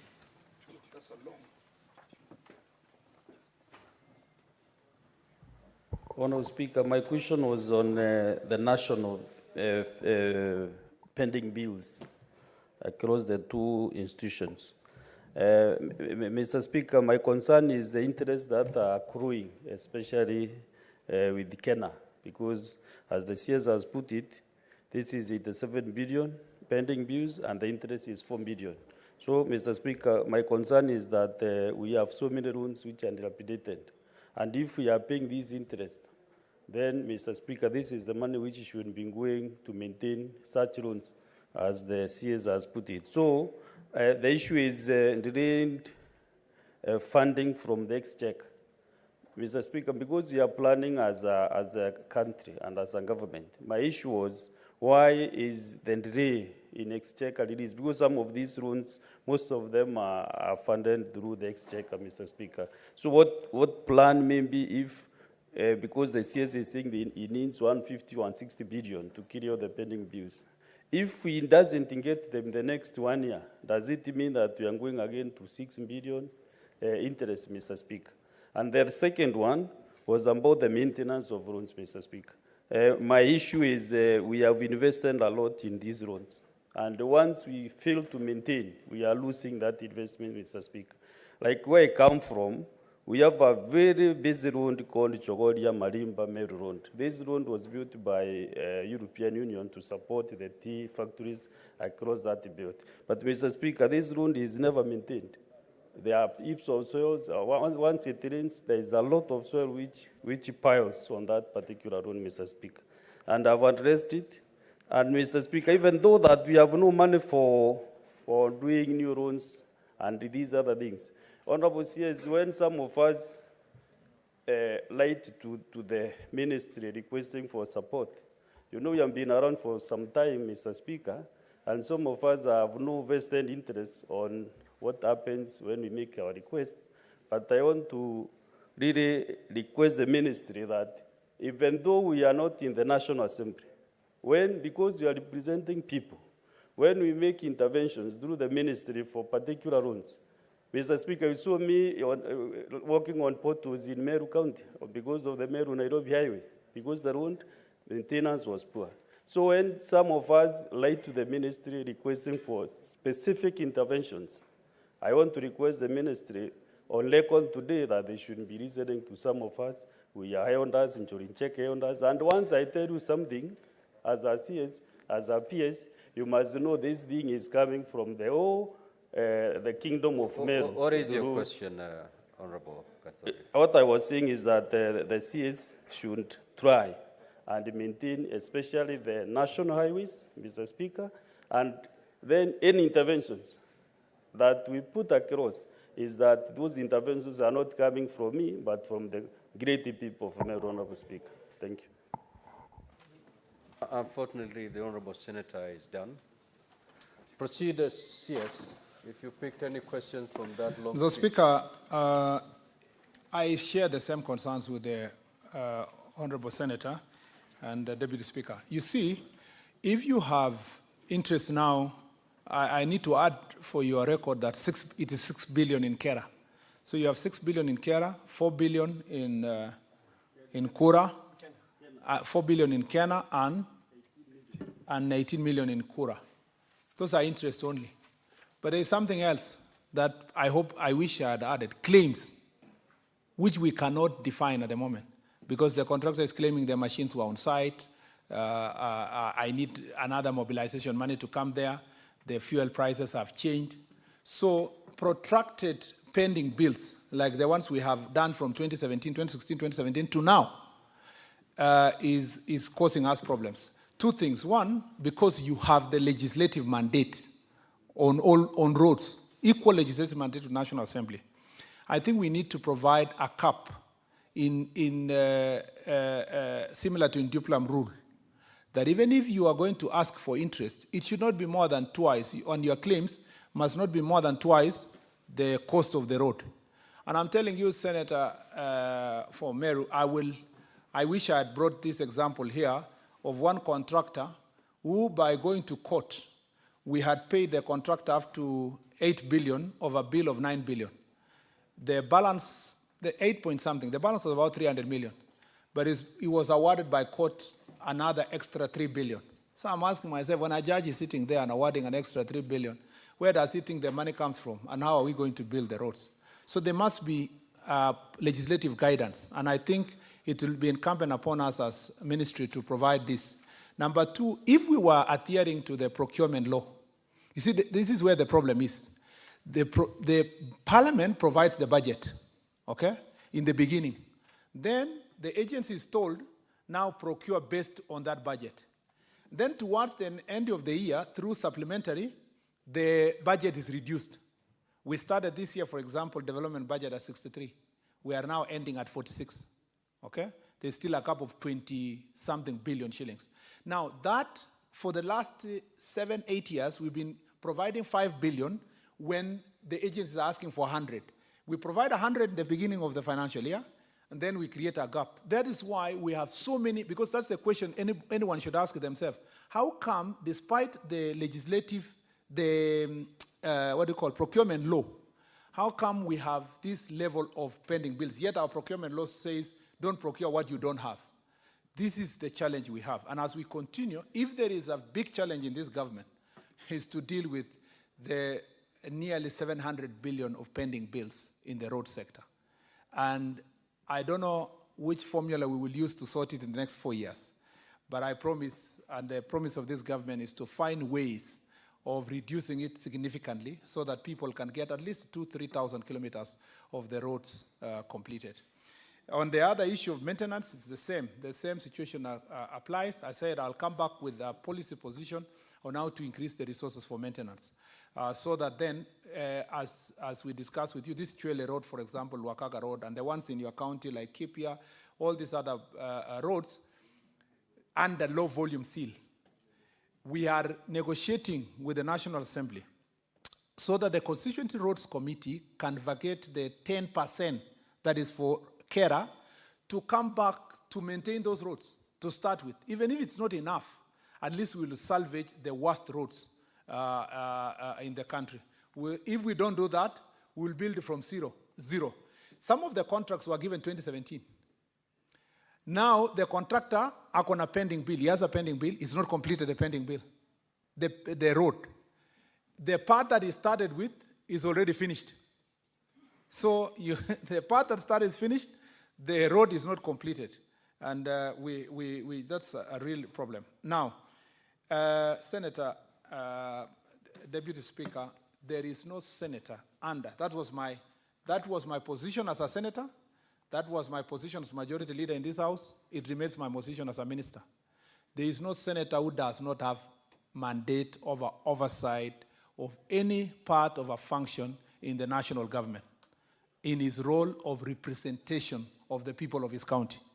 So you shouldn't sound like you are apologetic for raising road issues in your county. You are not. That's why I'm here. If you didn't have the mandate, I would not be here. So the point is that the questions raised by senators or members of National Assembly is treated equally when it comes to responding to the status of the roads. And in my office, it doesn't matter. That is why, you know, Senator, you are in my office. When you came to the office, we look at the roads in Meru. You came, all of you, as leaders of the county, and we looked at it, all of us as leaders of the county. Even a governor raising a question about the road will not be ignored, despite the fact that they don't sit in any House of Parliament. I thank you, Mr. Speaker. Senator for Nandi. Thank you, Mr. Speaker. I shall take the omnibus of my 3 questions, and I will be very brief and precise with an eye of military marksman. Number 1, Mr. Speaker, question number 3 on the performance of KQ and donation, the answer is not satisfactory to me.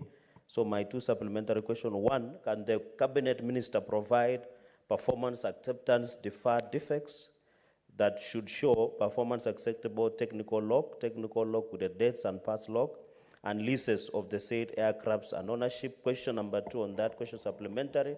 Mr. Speaker, on the consultants, the CS has strategically omitted the presence of 2 consultants. 1 is the Steer Group, and 2 is the famous Polish 5. So the CS should provide that. On question number 2, supplementary question number 2 on Kirinyaga Airstrip, I will only take 1 supplementary on that. Can the CS confirm that as Kirinyaga Airstrip as it is in Kericho County, it is only graded? So planes tend to get stuck. Does it mean that you will never put it up to bitumen standards? And finally, on question number 3, question number 1 on supplementary, when is he doing reclassification, redesign, and expansion of Eldoret, Mosoriat, Kapsabet, Chafakali, Shamakoko, and Awasi Road? That is supplementary question number 1 on that final question. And finally, Mr. Speaker, when is the CS doing physical visit to assess deplorable roads conditions that I've mentioned above, and he did mention above, and direct maintenance of these roads before rains begin?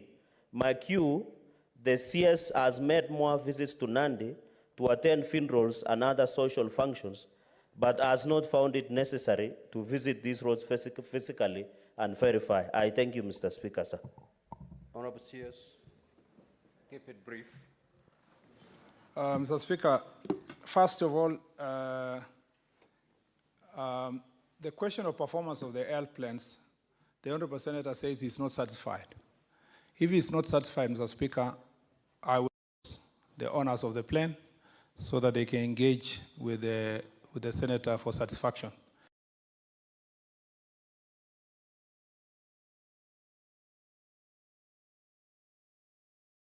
Answer, therefore, as to unsatisfaction of the Cabinet Secretary on a private owned plane, I don't think it's in the best interest of the country. The best interest of the country is to ask things that are owned by the agency. So, Mr. Speaker, I will treat it as such. Mr. Speaker, there are other 2 groups that the Senator referred to. I don't remember. I had Steer Group and 1 more. 4? Polish 5. Mr. Speaker, I am glad that the Senator is appraised of that matter, and therefore, Mr. Speaker, I don't need to provide any other supplementary answer because he already has an extra 2 companies. He's more aware than myself on that issue, Mr. Speaker. On the third issue, Mr. Speaker.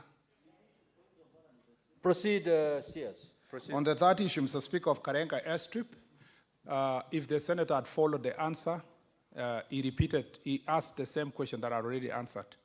I answered, Mr. Speaker, that we are in the process of acquiring the land first so that the Kirinyaga Airstrip can be built to levels required of an airstrip in our republic.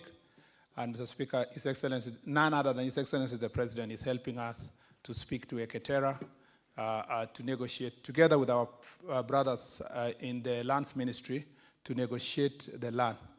And Mr. Speaker, I want to go on record to thank the Senator of Kericho because the majority leader, why he's not asking this question is because he's in the middle of this discussion and he's helping facilitate the discussion to get the land from the Eketera itself. And I appreciate senators who are that proactive, Mr. Speaker. because if he had chosen, he would have possibly, majority leader would have possibly come here with a question. But instead, he came to my office, and we are working together to acquire the land. Mr. Speaker, on the issue of, Mr. Speaker,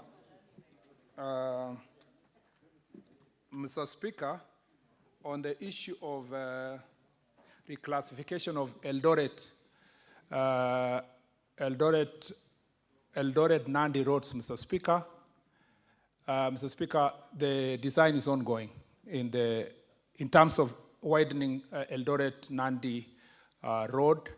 Mr. Speaker, from actually Eldoret to Kapsabet is a bit congested, and particularly as you exit Nairobi, Eldoret from both sides. Mr. Speaker, design is going on from all angles of Eldoret town to see if we can dual the roads. And Mr. Speaker, there is also a bigger, wider program that I explained earlier, which is from Rironi to Mau Summit, that, Mr. Speaker, will facilitate also expanding the roads in this highway. Mr. Speaker, I want to commensurate with Senator Cherargei for losing so many people in this county, and sadly people who are known to me, and which forced me to go for the funerals. So I commensurate with him and his family, and the family of the lost people who lost their lives, Mr. Speaker. And Mr. Speaker, I hope that God can protect as many of my friends as possible so that I don't need to go for funerals in Nandi. I thank you, Mr. Speaker. Senator for Kisumu. Mr. Speaker, I have a supplementary question to the Minister. And, Mr. Speaker, this will focus on an area he touched on the role of NTSA in the registration of motor vehicles, because in his response he talks about a role that NTSA plays. I want the Minister to clarify to Kenyans on the functioning of the e-citizen platform. Mr. Speaker, in the last few months there have been complaints in the public regarding the transfer of motor vehicles and logbooks, and I'm sure the Cabinet Secretary will have this occasion to respond to Kenyans, explain to Kenyans whether there's something wrong with the system and when that problem will be fixed. Mr. Speaker, sir, this supplementary question comes in the wake of the Minister visited NTSA in September last year and addressed specific concerns. Honorable Senator, just ask your question. Yes. And let the CS. Can the Minister tell the public what measures he has taken to ensure that the e-citizen platform that touches on the functions of the NTSA operates without a hitch, so that Kenyans are able to transact easily through this platform and their transactions are complete? Mr. Speaker, this is important, and this is just as I close off. It is okay. Yes. The CS has heard your question. Yes. Allow him to respond. Yes, okay, thank you. Respond, Honorable CS. Mr. Speaker, we have been undertaking a process of data migration from the platform that we used to operate to the e-citizen platform. This has necessitated these delays, and it is true. I owned up to it to the public also that there are delays because of the movement to the e-citizens. We are also building a new platform for reasons that I will share in the future once security-related processes that are ongoing is complete. Now I can assure the people of Kenya that the system is up and running. It may experience some itches because we are still in that process of maintenance and seeing how it performs. But we will make sure, Mr. Speaker, that we have put in place officers who are on standby to make sure that if the system fluctuates, we make sure that we respond immediately. But it's also true that there are many Kenyans who have not collected both their logbooks and the driving license and the plates. A number of them, just because they may not be aware, we have built in a SMS system that reminds the citizens that your application is complete and that your document is ready. So I hope the people of Kenya will take advantage of the same and to come and pick their documents. I thank you, Mr. Speaker. Senator Lelegwe.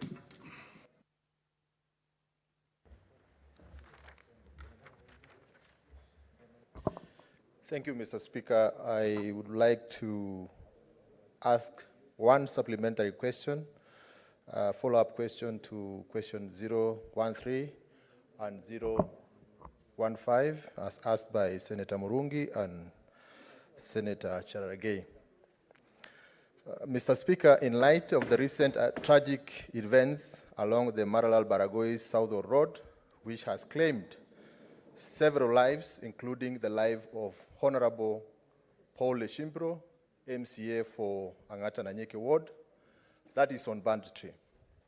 Mr. Speaker, sir, currently there is a banditry attack on the same road, that is Maralal-Baragoi Road, and a teacher is injured, one Mr. Lekupe, and is now being rushed to Maralal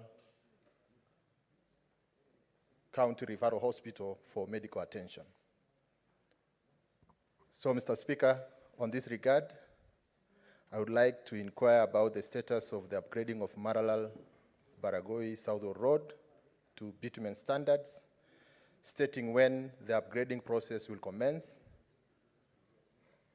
confirmation of the budgetary allocation and measures taken to ensure that the safety of road users in the interim, given the increased risk of banditry in the area due to the status of this road. Thank you, Mr. Speaker. Okay, thank you. Honorable CS. Mr. Speaker, I sympathize with my friend, Senator Lelegwe, Senator Dr. Lelegwe, on this situation. We were with him in another function where the governor spoke about it also emotionally. The road from Maralal to Baragoi is 100 kilometers, Mr. Speaker.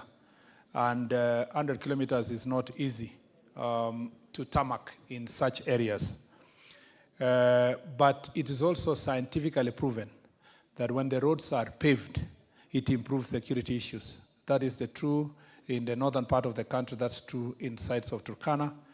Mr. Speaker, we have a plan to make sure that we improve this road of Maralal-Baragoi.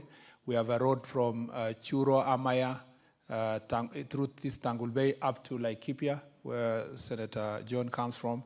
The road also from Baringo there up to Turkana through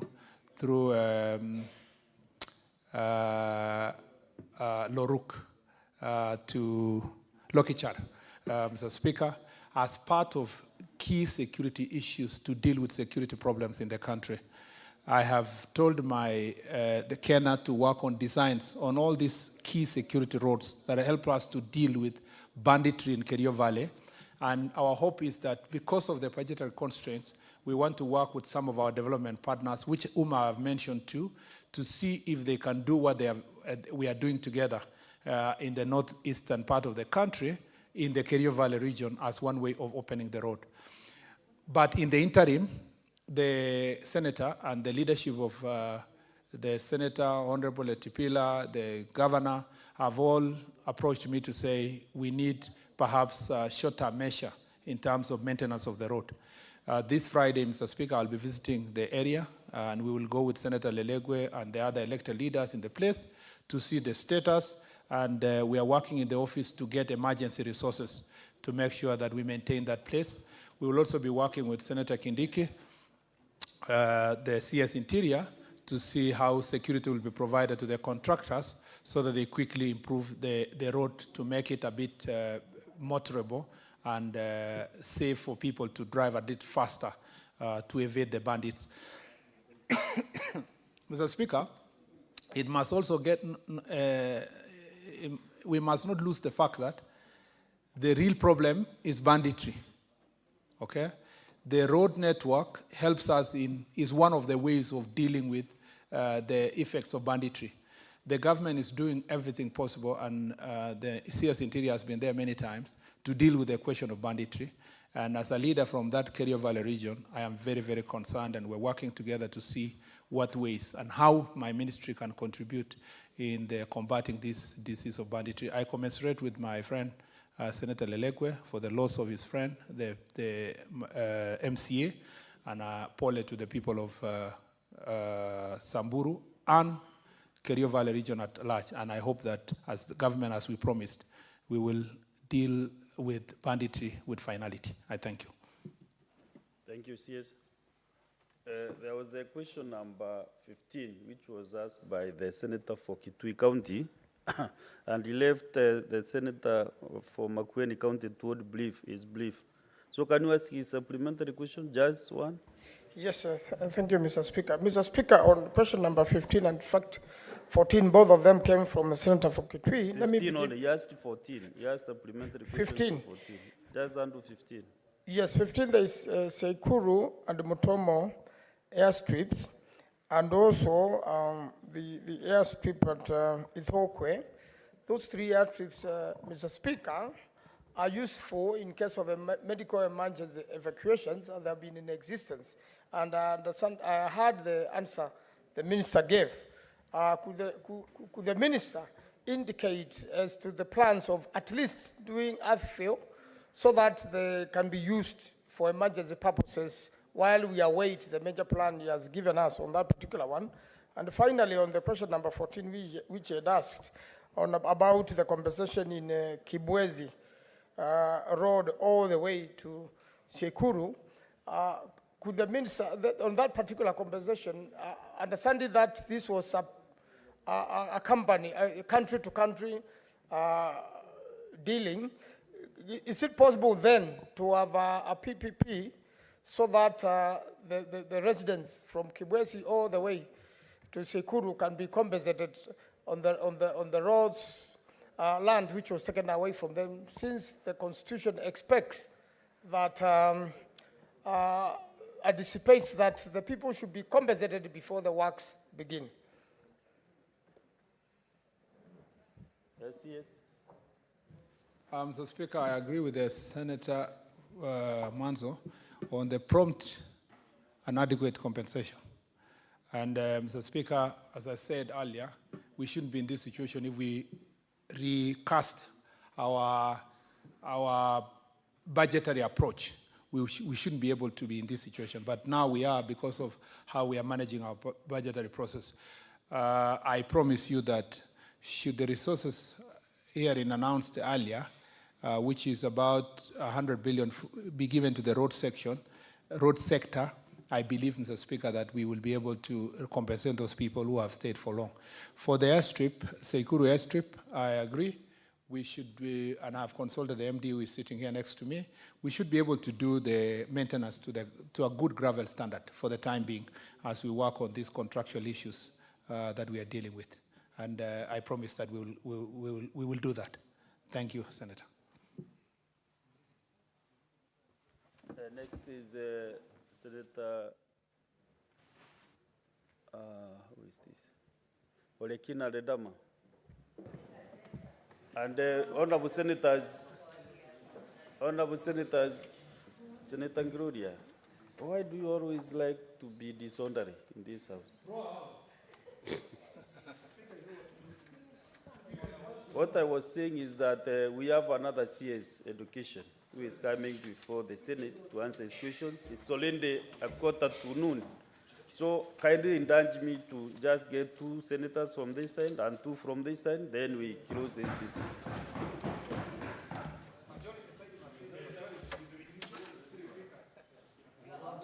Mheshimiwa Speaker, naweza endelea? May I proceed? Yes, and already. Mheshimiwa Speaker, asante kwa kunipa nafasi hii ili niweze kumuuliza Mheshimiwa Murkomen swali. Mheshimiwa Speaker, jumba letu la Seneti ni jumba ambalo zinahifadhi kumbukumbu na pia rekodi za kila jambo ambayo tunafanya hapa.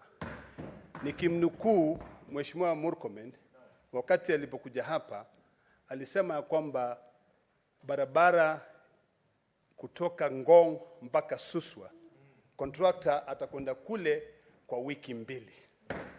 Kwa sasa, Mheshimiwa Speaker, imekuwa miezi 7 tangu Mheshimiwa Murkomen alipokuwa hapa.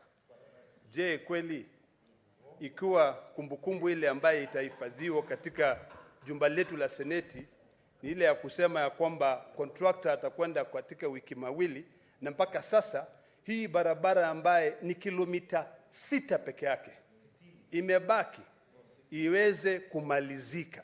Sehemu kidogo daraja, sehemu kidogo mahali ambapo kuna mawe ambayo inatakiwa iondolewe, ili tuwe tupate njia nyingine ambayo watu ambao wanayosafiri kwenda south, kusini, ambayo wanayekwenda Narok, wanayekwenda Migori, wanayekwenda Kisumu wanaweza kutumia. Mheshimiwa Spika, ningemuomba malizia swali yako. Ningemuomba moja kwa moja. Mheshimiwa Murkomen akikumbuka kwamba akisimama hapa jumba hili zina kumbukumbu, aweze kutueleza ukweli ya kwamba hii barabara ya Suswa Ngong itamalizika lini. Samahani Senator Redama, kuna hoja ya nidhamu kutoka kwa Senator wa Garissa. Unajua Kiswahili wewe? Asante Bwana Spika. Umesikia Bwana Spika mwenzangu akiuliza kama najua Kiswahili. Kwani anamaanisha mimi si Mkenya? Swali aina gani hiyo Bwana Spika? Bwana hoja si swali. Hoja yangu Bwana Spika, nimemsikia akiongea vizuri sana hapa. Lakini anataka afafanue na tueleze kwa Kiswahili. Wiki mawili ni nini? Anamaanisha nini? Hiyo ndo swali yangu. Senator Rendama Orikina, eleza mawiki mawili. Mheshimiwa Spika, mwenzangu Mheshimiwa Senator Abdul ni mchungaji kama mimi. Mimi Swahili ilikuja na meli. Ama na nini? What do you call this train? Na reli. So mimi sitaki kupoteza swali langu Mheshimiwa Spika, swali langu ni swali nyeti sana. Sasa uliza swali moja kwa moja. Swali yangu nimeuliza moja kwa moja. Asante Mheshimiwa Spika kwa kunilinda. Mheshimiwa Murkomen alipokuja hapa alitueleza kwamba mkandarasi ataingia katika ile barabara kwa wiki 2. Je, hii kweli ni ungwana? Mpaka sasa miezi 7 hii barabara ambaye ni kilomita 6 peke yake. Waziri amesikia. Waziri, jibu hilo swali.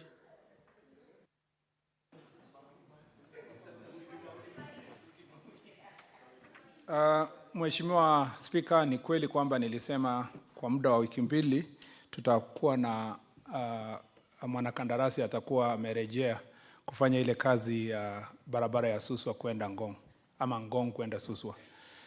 Mheshimiwa Spika, kwa sababu ambazo nimeeleza hapo awali, kulingana inahusiana na mambo ya kifedha na aswa mambo ya bajeti.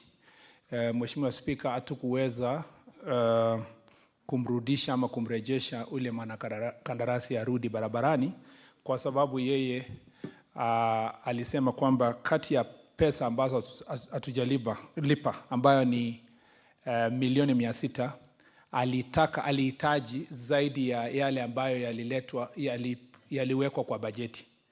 Mheshimiwa Spika, ilitubidi tuendelee na mazungumzo na tuna imani ya kwamba hivi karibuni huyo contractor atarejea barabarani. Ninajichunga sana kwa sababu sitaki kurudia kusema wiki 2 kwa sababu siku hiyo alikuwa amekubali kurudi kwa wiki 2, lakini pia tulipatwa na shida ya kuisha wakati wa kandarasi, na sasa tumeandikishana pamoja na contractor na ataweza kurudi barabarani. Bwana Spika, nitumie nafasi hii kupongeza Mheshimiwa Olekina kwa sababu amekaa kitete kwa hii barabara na yeye amekataa kabisa. Mr. Speaker, amekataa kabisa Mr. Speaker. Na sio na yeye amekwama kwa hii barabara tangu tukue mashinani na yeye na tukiwa hapa kwa bunge. Nampongeza kwa sababu anaendelea kushikilia kusukuma barabara hiyo, lakini namuomba atupatie muda kidogo tu tutafute hiyo hela alafu tuweze tukarudisha huyo contractor. Na sio yeye peke yake, Senator wa Kisii, Senator wa Nyamira na viongozi kutoka sehemu hiyo na Bomet, Senator wa Bomet wamekuwa wakinisukuma kuhakikisha kwamba hiyo barabara inaweza kufunguliwa kwa sababu ile ya Maimayu inawaletea shida kubwa sana. Asante sana. Senator Bugwa, Mugai. Thank you, Mr. Speaker. I would like the Cabinet Secretary to tell this House what became of the road maintenance levy which used to go to the counties, and what will happen, what happens to the pending bills which were awarded for the contracts and road maintenance levy by the counties, and the contractors have never been paid because the program is like suspended or something. Thank you. Sorry, before the CS, what is your point of order, Senator Kinyua? Thank you, Mr. Speaker. Your decision of two senators from this side and two senators from that side, Mr. Speaker, I am not challenging your decision, but it's obvious we are the majority, Mr. Speaker. We should be given 3 senators and 2 senators from the other side, Mr. Speaker. Proceed, Senator Bugwa. Oh, okay, then respond, yes. Mr. Speaker, it is not possible that any county incurred money under the road maintenance levy beyond a given financial year. Road maintenance levy is only capped for that financial year. So for the year that the county was given, that is the year they spent. The problem is that because it is not for construction, it's for maintenance. And maintenance is based on annual allocation. So it's not possible that there's a county that did the same. It would only have been possible if it was development money. I thank you, Mr. Speaker. Next is Senator Okej. Thank you, Mr. Speaker. In exactly 2 minutes. Yeah, thank you. Yeah, my supplementary question is actually very direct on the question that was asked the CS on what measures are in place to ensure that proper maintenance of roads in sugarcane growing regions are well maintained, and whether there is any plans to actually compensate all people affected during those road accidents. And Bwana CS, I know that you did indicate when you are one question, kindly. No, I was referring to the question. So my question is only one, that the CS had actually talked about, the fact that there is no much money to be able to maintain these roads. I just wanted the CS to put a case for prioritization, to tell this house whether there's priority in terms of those roads, particularly the road in Migori, that comes from Migori town, coming all the way to Kisii, because that road, in particular, Bwana CS, has got no proper signages, has got no proper markings, and you can remember, CS, that last year, it led to 2 serious accidents in town, involving not only the sugarcane trucks, but also other trucks that rammed into the people in town because of lack of those demarcations on bumps, as well as proper signages on that particular road, Migori-Kisii Road. It's a major concern, and whether those people are going to be compensated, the people in those accidents can be compensated in Migori. Okay, thank you, CS. CS. The Speaker, on the maintenance, I had addressed that issue on the sugarcane growing areas. Very important sector. Mr. Speaker, I think when we come with that policy that I said earlier of increasing the allocation, can you imagine that only 60 billion is chasing all the roads, Kena, Kura, and Kera? We will then be able to upscale our activities in terms of maintenance of the roads. Meanwhile, what is available now, we are using them. But also, because county collects cess from the sugar factories and farmers and all that, I think it's important also to put them under pressure to make sure that the other roads are maintained within the county. Senator Eddy is passionate about this issue, and he has discussed with me, Mr. Speaker, several occasions. I think what we need to do is to upscale also the civic education related issues, training and awareness for the owners and the tractor owners and the company owners. if the companies took responsibility for safety measures, not leave it to NTSA or to leave to the ministry, so that safety is an important. Let me give you an example. After Sachangwan accident, most of the oil marketing companies took responsibility, including establishing vehicular telematics in their offices, and they're able to monitor their trucks from Mombasa to the border. And you've seen there is a major reduction in road accidents involving oil tankers. There is also some companies like Bamburu Cement. They have clear vehicular telematics. Their lorries are rarely involved in accidents because they monitor them. I wish the sugar companies should be able also, and the sugar growing, cooperatives, should be able to put also safety as a very important factor in terms of measure when they are doing what they do. Unfortunately, we don't have compensation mechanism for road accidents in the country, except for their claims through insurance. I can see Senator Ezena, your intervention. Do you have a point of order? What is it? No, Mr. Speaker, it's not a point of order. It's a point of information. Who are you informing? The Honorable CS, please. No. Okay, proceed and inform me. Thank you, Mr. Speaker. First of all, I'd like to appreciate the Honorable CS for listening to us and responding on the issue of Maralal Baragoi Road. If you remember correctly, I spoke about the issue to you before even you were sworn in.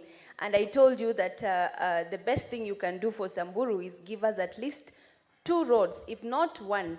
And Honorable CS, the last time we had a meeting on the very dire insecurity issue in Samburu with the Minister for the CS for Interior, Honorable Kindiki, I am actually the one who raised the issue and requested for a road and for the 2 of you to work in partnership as a matter of urgency, dire urgency.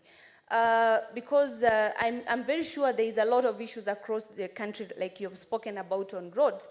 And the information that you want to pass, that the road is still... Honorable Speaker, no.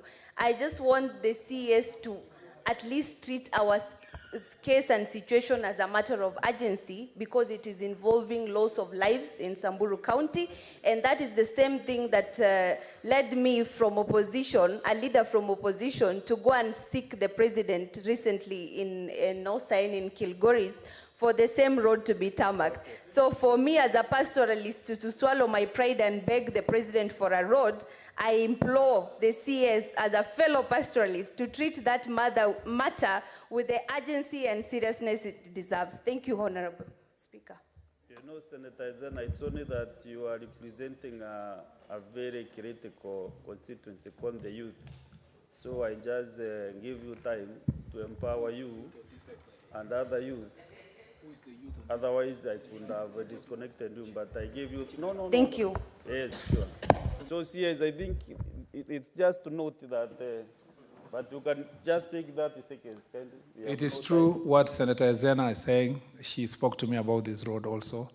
And it's also true that even before the funeral, we met somewhere and he spoke to me about the same road.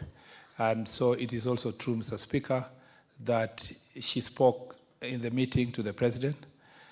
It is not true that she has to be in government for her to represent the people of Samburu or Kenya.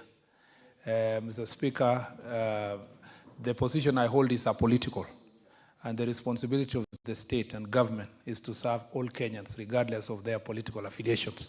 So I do not wish the senator to be apologetic when she's raising issues that are affecting Samburu. But also I want to challenge the senator that she's not representing Samburu. She's representing all the youth of the Republic in this chamber. And a pain anywhere in the country should be a pain, any part of the country, it should be a pain in the entire nation. I thank you, Mr. Speaker. Thank you, CS, Honorable Senators. Because of the next 1 hour we listen to the CS education, I therefore kindly request that whoever has any other question, the CS is available. Just do the normal questions, and then the CS will come back again to answer the supplementary questions from the senators. So kindly, for the respect of the other CS who has been here since morning, Honorable CS Loans and Transport, thank you very much for appearing before the Senate, and continue appearing many times. You see, loans, the screen is full because many senators have a lot of questions, especially on loan matters. Thank you very much. Kwaherini. Thank you.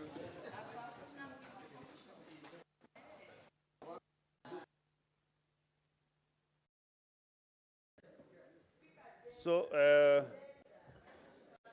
kindly usher in the next CS. Honorable Senators, the Senate is still in session.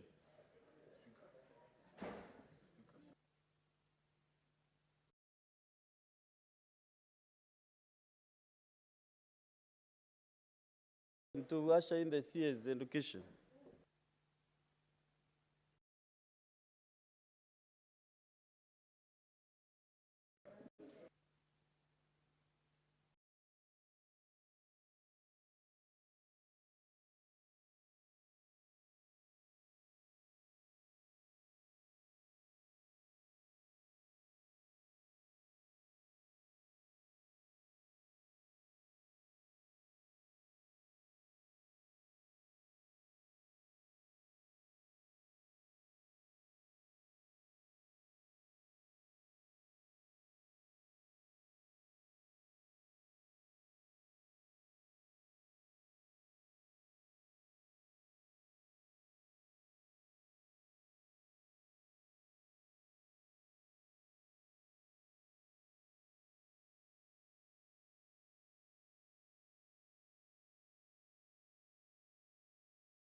Sergeant Adams.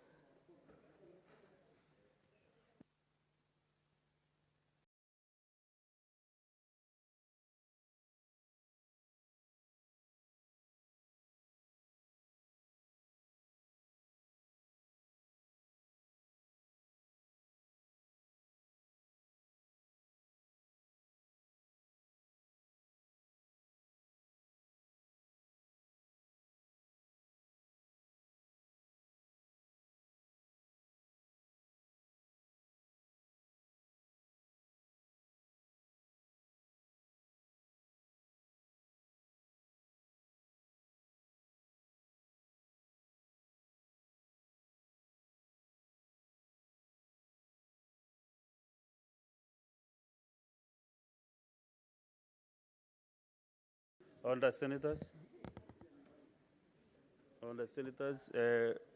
we have the CS education appearing before the Senate to answer several questions from different senators. And therefore, I want to welcome you to the Senate, CS education, Bwana Mashogu, Ezekiel.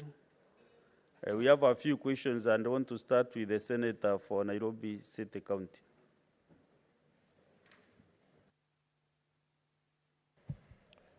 Thank you very much, Mr. Speaker.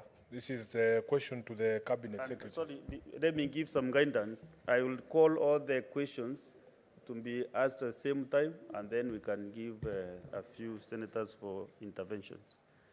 So proceed. Most appreciated, Speaker. This is the question to the Cabinet Secretary for Education. Could the Cabinet Secretary confirm that Visa Usual Primary School in Westlands constituency, Nairobi, standing on LR number 209/5996, was categorized by the Ministry of Education as a public school in 1997. Secondly, Mr. Speaker, could the Cabinet Secretary provide the history of ownership of a said land and explain what the government is doing to settle the land dispute tussle, the land ownership tussle between the school and a private developer laying claim to the land? Finally, Mr. Speaker, let the CS for Education tell us what the fate of the 2,500 learners of the Visa Oshal Primary School is in light of impending eviction by the private developer. I thank you, Mr. Speaker. The other two questions from Senator Morango, Senator for Kirinyaga County. Senator Kirori Oroba has approached the chair that she has been requested to ask the questions on behalf of the Kirinyaga County Senator. Proceed and ask the two questions simultaneously.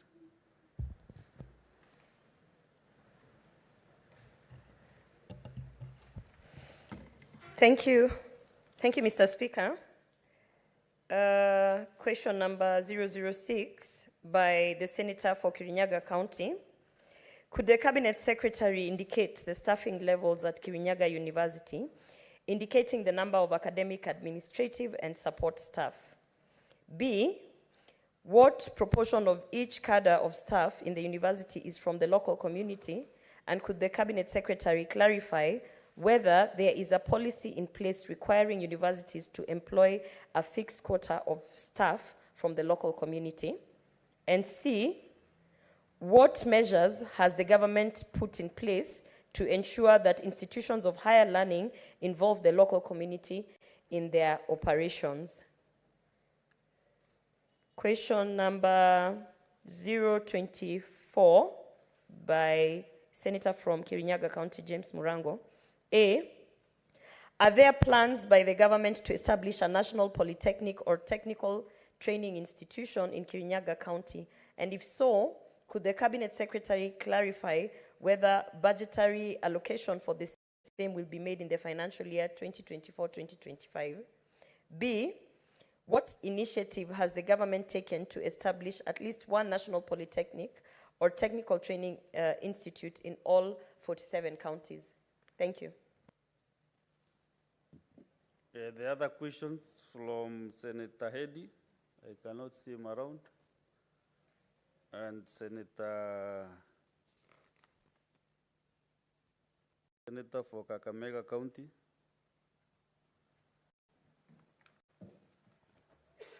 And Senator for Tharaka-Nithi. These three senators are not, cannot see them around or any other instructions from them.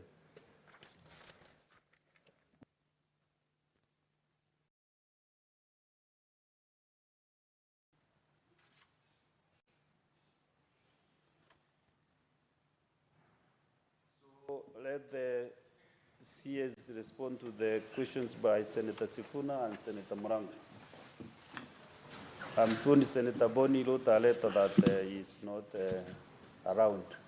So, and Senator Okech, maybe you come back and ask his question. Yeah, thank you very much, Mr. Speaker, sir, and the honorable members for according me this opportunity to respond to the number of questions raised by the Senate. I will start with a question from the Senator Nairobi County, which is about this particular school. And I want to state that the Visa Oshal Primary School was registered as a public school by the Ministry of Education, filed a registration certificate number PE/572/97, dated 12th August 1997. Again, the school was registered again to align with the status of the County Education Board on the 6th December 2016. Copies of the registration have been provided herewith, and in 2023, Honorable Speaker, the school was also approved to host the junior school. Currently, the school has a total enrollment of 2,535 runners, comprising 1,273 boys and 1,262 girls. They had 91 runners in ECD, 2,347 runners in primary school, and 742 runners in junior school.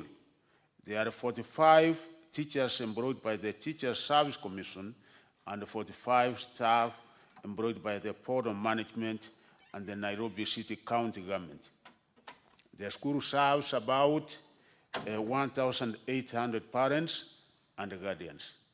Honorable Speaker, the land on which the school stands, that is error number 209/5996, was granted by the Government of Kenya to the Fisa Oswald Community Nairobi Registered Trustees way back in 1954. The land was granted for 99 years, effective 1954. The conditions of the grant include that the land shall be used for the construction of a school, and that there is a terminate if the school ceases to operate as such, that is, only for purposes of the school.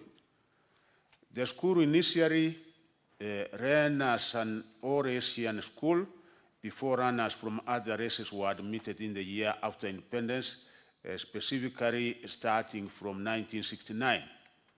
All along, Mr. Speaker, the school was run with teachers employed by the Teacher Service Commission on the understanding, of course, that this is a public school, and it also received monetary support under the free primary school program.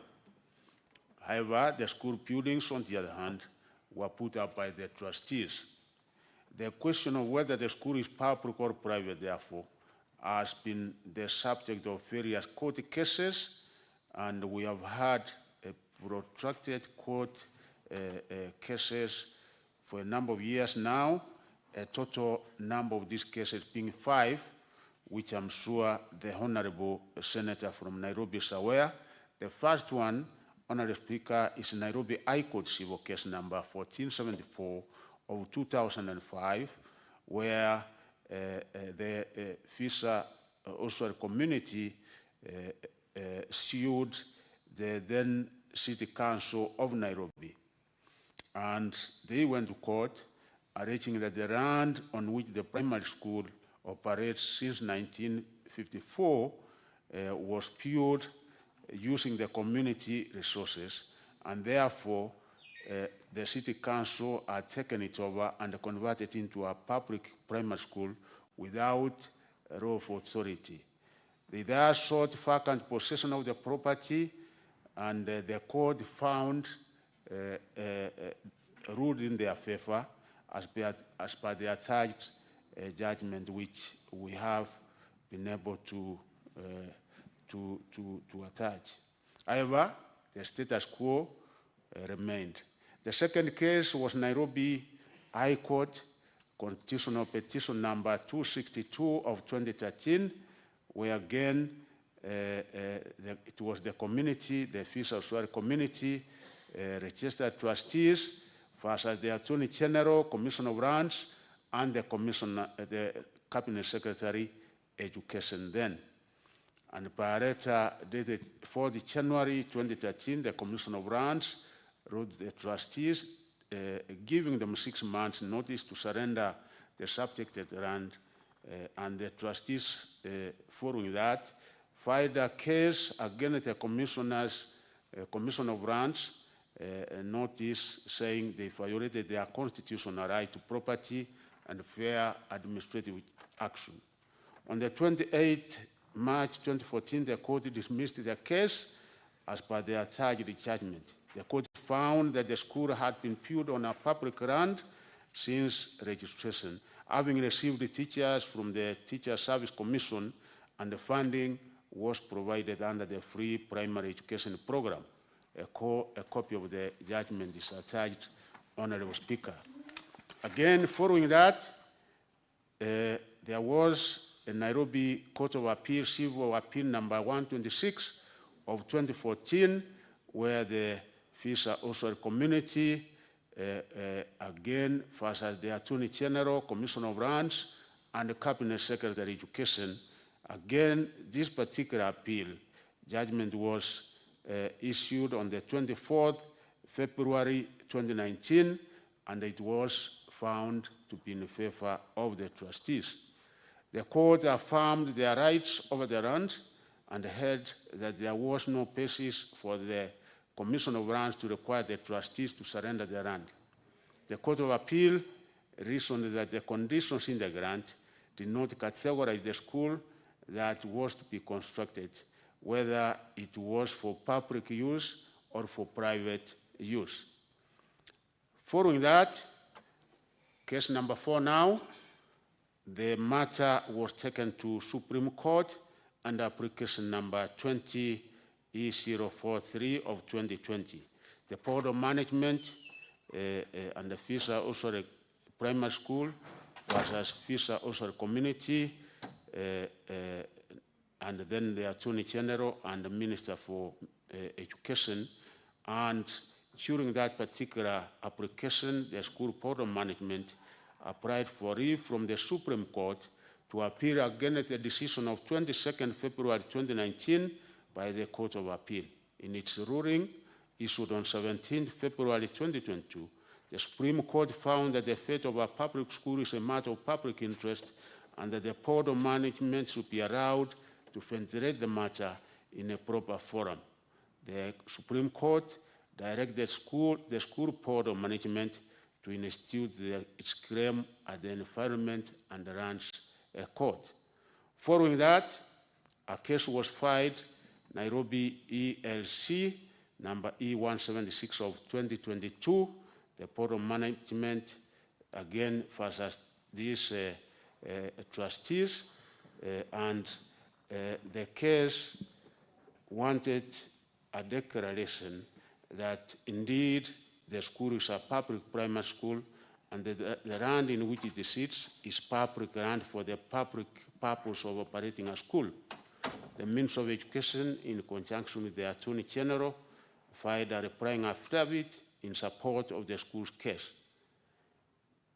In the meantime, the school also applied for conservative orders which to instruct the trustees from interfering with the management of the school. This application was either dismissed by the court on 24th November 2022, but the original main application is still pending in the court.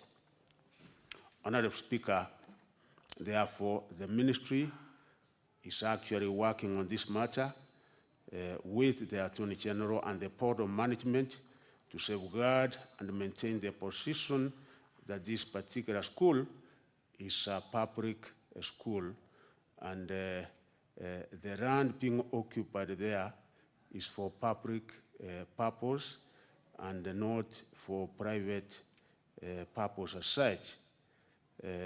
So our position is clear on that we will still continue fighting this matter in court until the true position is maintained that this is land for public use and that this is a public school. So the 2,500 students are still going on in this particular school. It has not come to a time where, of course, we can say that there are any such eviction orders which can be able to take effect. And we are still maintaining that and fighting the matter in court. I so submit, Honorable Speaker, sir. Proceed with the other questions. Give the answers to the responses. Thank you very much, Honorable Speaker. The Kirinyaga issue is that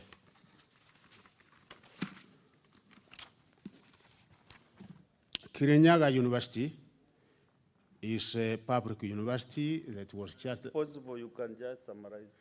Thank you very much, Honorable Speaker. That's better.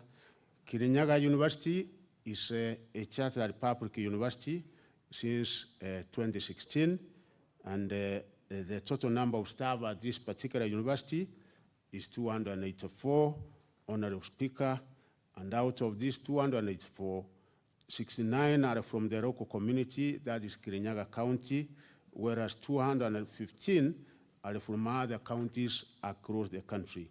The total number of support staff is 48.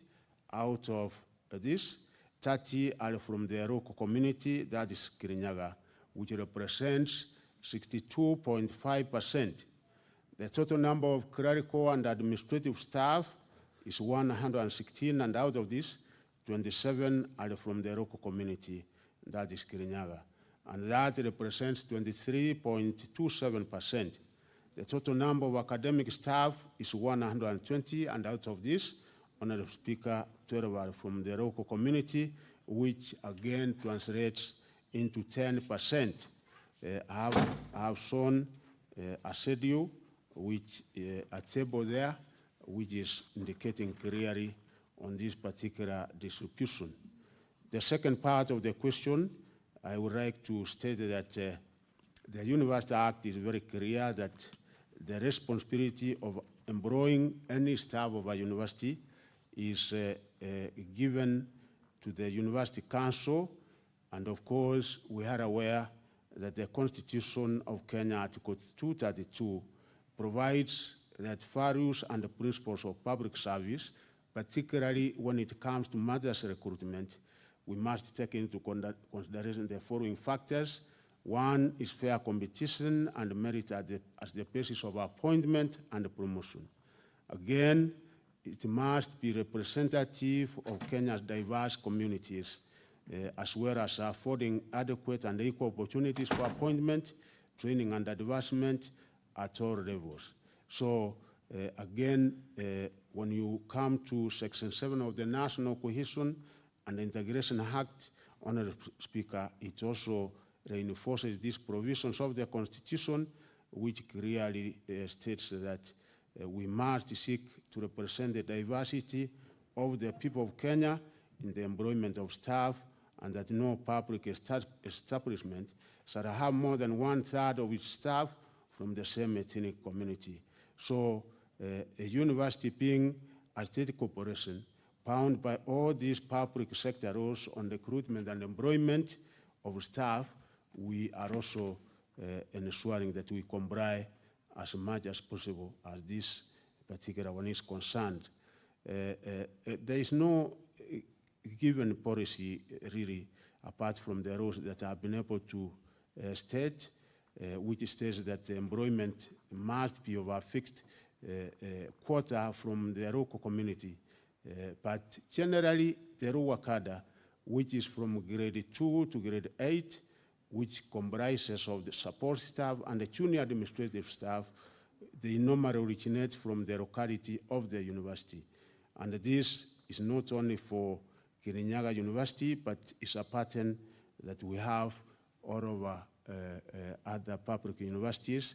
Particularly here, you can see that the lower staff, 62.5%, originate from the local community, which is Kirinyaga County. The impact to the local community is the other set of the question. I would like to state that the local community is very important in the context that it is within that particular community that the university operates, and of course, it is that particular community which has to create a conducive environment for the university, and in particular, the security and the safety of the students, even as they go out of campus once after a while. We rely also on the local community, and therefore their support is very critical, Honorable Speaker.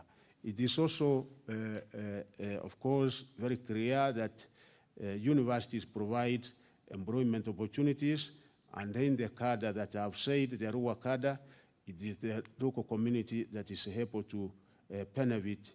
And even when there are casual employment opportunities, the members of the local community, particularly when we are having any construction sites within universities, which, as you are aware, have been quite a number, and even university farms, we engage casual employees from the local community.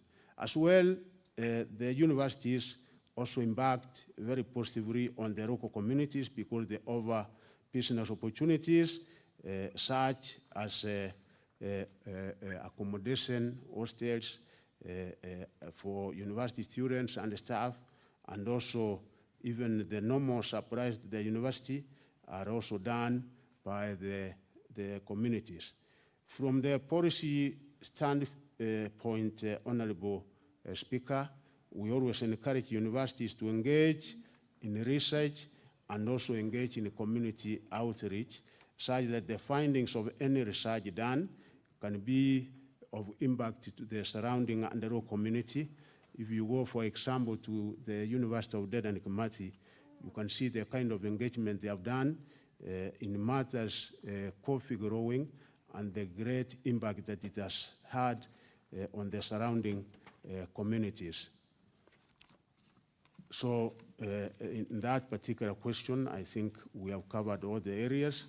I would like to go to the other section also on Kirinyaga.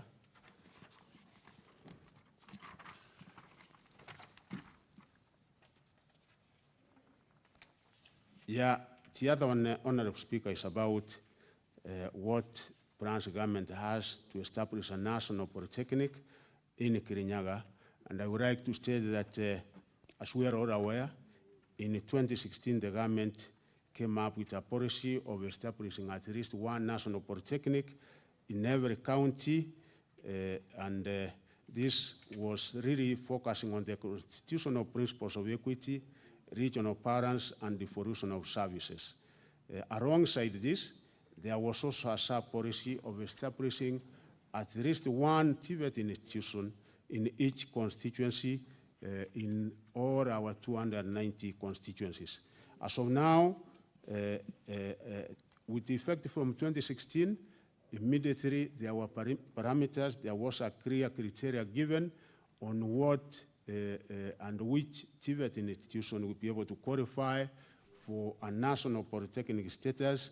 Among the criteria that we followed was that the acreage must be a minimum of 50 acres, and they must have a title for that, and that they must have accreditation from TVETA for the programs that they offer must be approved by TVETA, and that it must also be situated in a high potential area where there is demand for TVET courses. And also, of course, once we establish a national polytechnic, there must be a request from the local stakeholders for establishment of such a national polytechnic. For the case of Kirinyaga, Honorable Speaker, we have three TTIs. One is Kirinyaga Central, which is in the Kirinyaga Central constituency, where we have only 93 trainees. The next one we have is in Mboya constituency, the Mboya TTI, which has 232 trainees. The third one we have is in India TTI, and it has only 593 trainees. And the one which is undergoing construction is the Gichugu TTI, which is 80% complete. And out of these 4, we have not as yet received any such application for resettlement so that we can be able to undertake the necessary process that TVET undertakes in order for it to be known whether it qualifies for a national polytechnic or it doesn't. Last year, Honorable Speaker, the year 2023, apart from the 8 that were started way back in 2016, we did again establish 13 more national polytechnics. So in total, we have now, I think, 24 national polytechnics in 22 counties, and there are 25 counties which are yet to apply and have national polytechnics. As far as TTIs are concerned, we have 237 TTIs in our 237 constituencies. We have 52 to go, and in this particular financial year, we were able to get funds to construct 15. So after this financial year again, we will remain with 37 because progressively as we get funds, we want to build one in each and every constituency. Honorable Speaker, I so submit, sir. Okay, let's get the other question from Senator Hedy.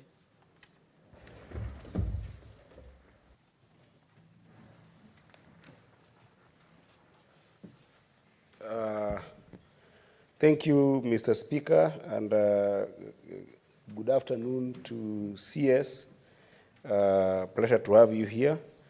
My question, Mr. Speaker, is an assessment of what is going on with the CBC.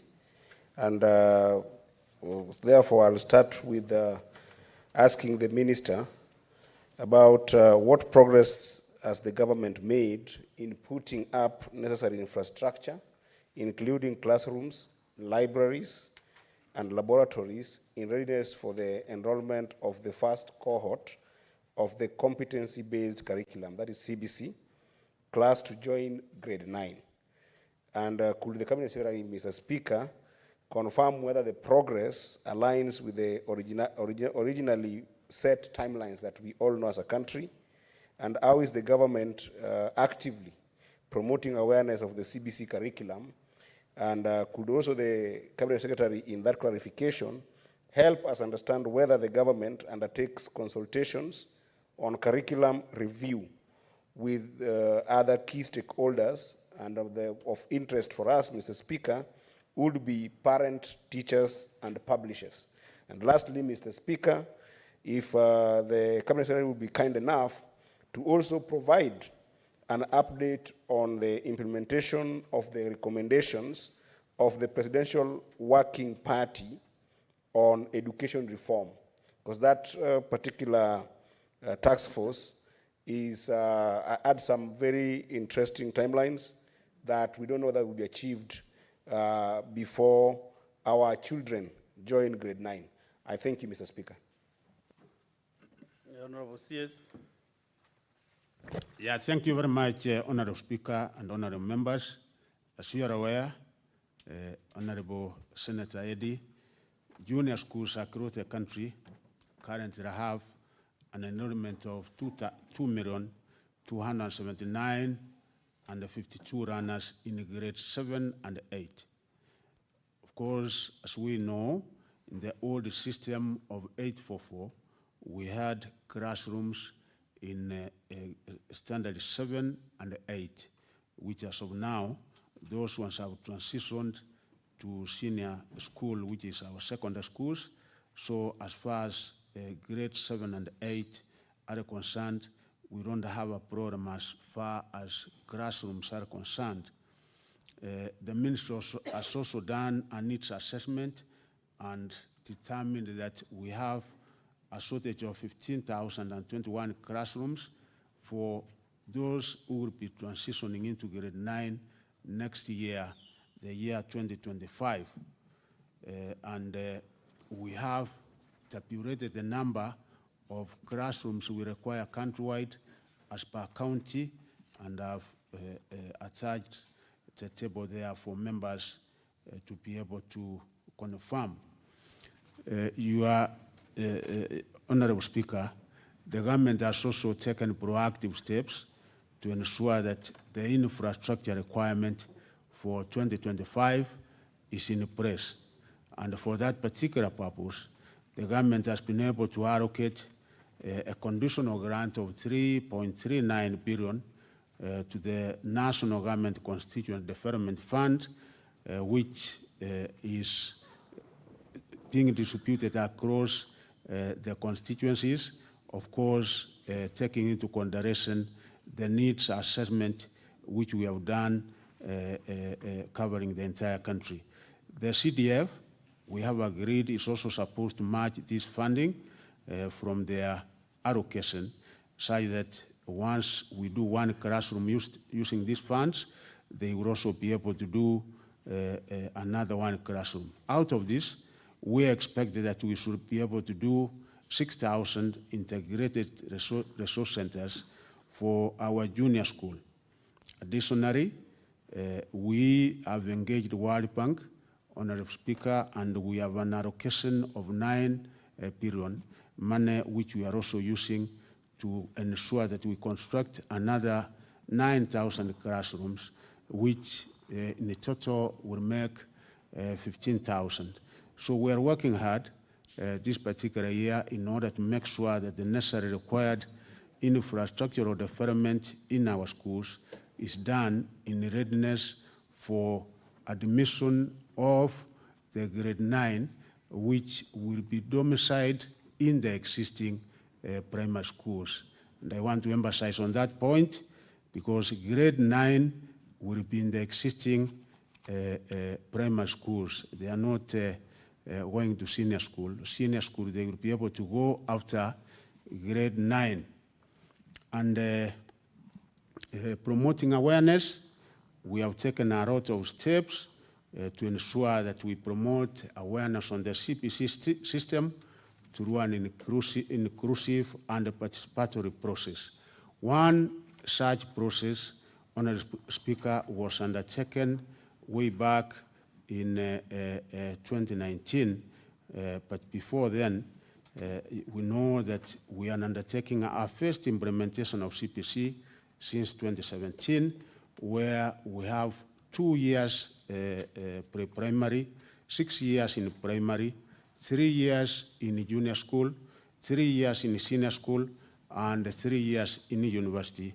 That is the kind of structure we have, and the implementation of this particular structure, Honourable Speaker, was based on sessional paper number 1 of 2019, which was a policy framework for reforming education and training for sustainable development in Kenya.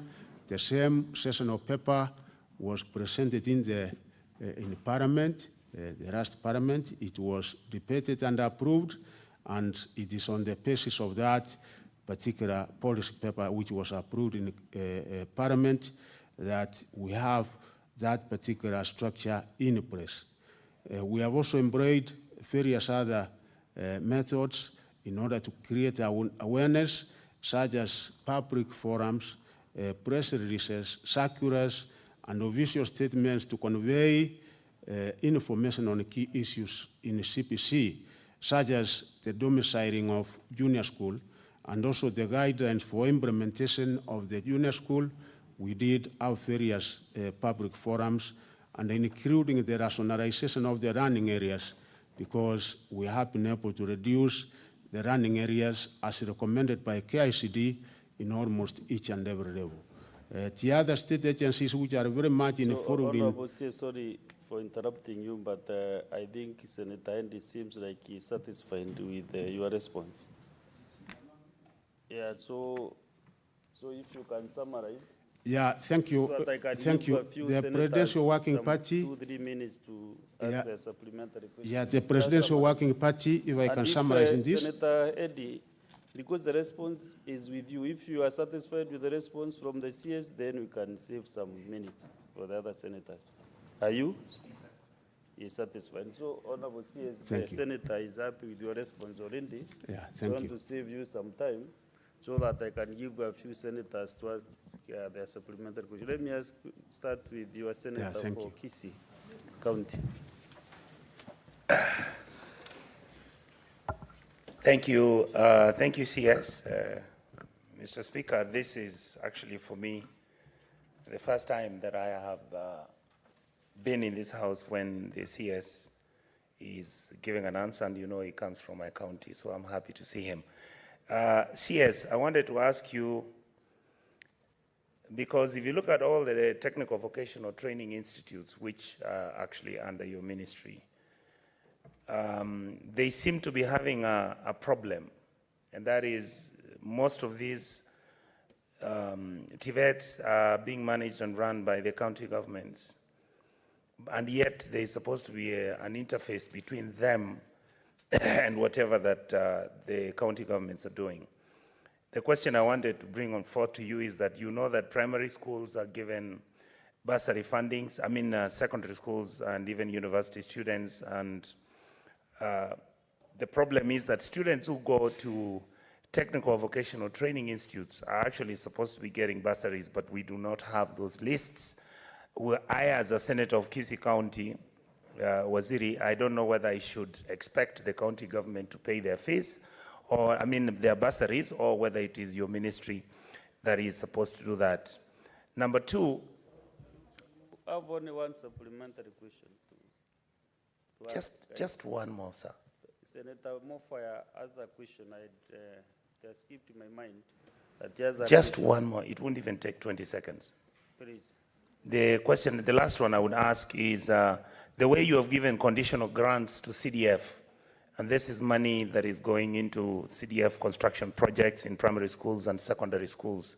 What I would like the CS is, are you also considering the possibility that we can actually avail funds for the technical vocational training institutes which are under county government so that they can also get conditional grants, because some of these TVETs don't even have furniture, they don't have any equipment, so that then they can be useful pertaining to their relationship with the KK government's policy and agenda of introducing industrial parks, because I believe the children from the technical vocational training institutes are the ones who should be recruited from from the technical vocational institutes so that they can go and work in the industrial parks, because the two are related. Thank you so much, Mr. Speaker.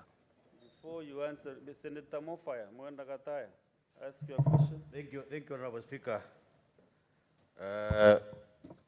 I am seeking to know from the minister whether the county cabinet secretary stated when the government will distribute 9 billion allocated to Kamutwandu Primary School in Gatunga Ward in the Rakanidi County for infrastructure development, being the balance of 10 billion, which was allocated to the school in the financial year 2019-2020. At the same time, Honorable Speaker, the Cabinet Secretary could he explain the reason for the delay in the disbursement of the 9 billion to the school, because it has taken quite a lot of time before this money was distributed to the school.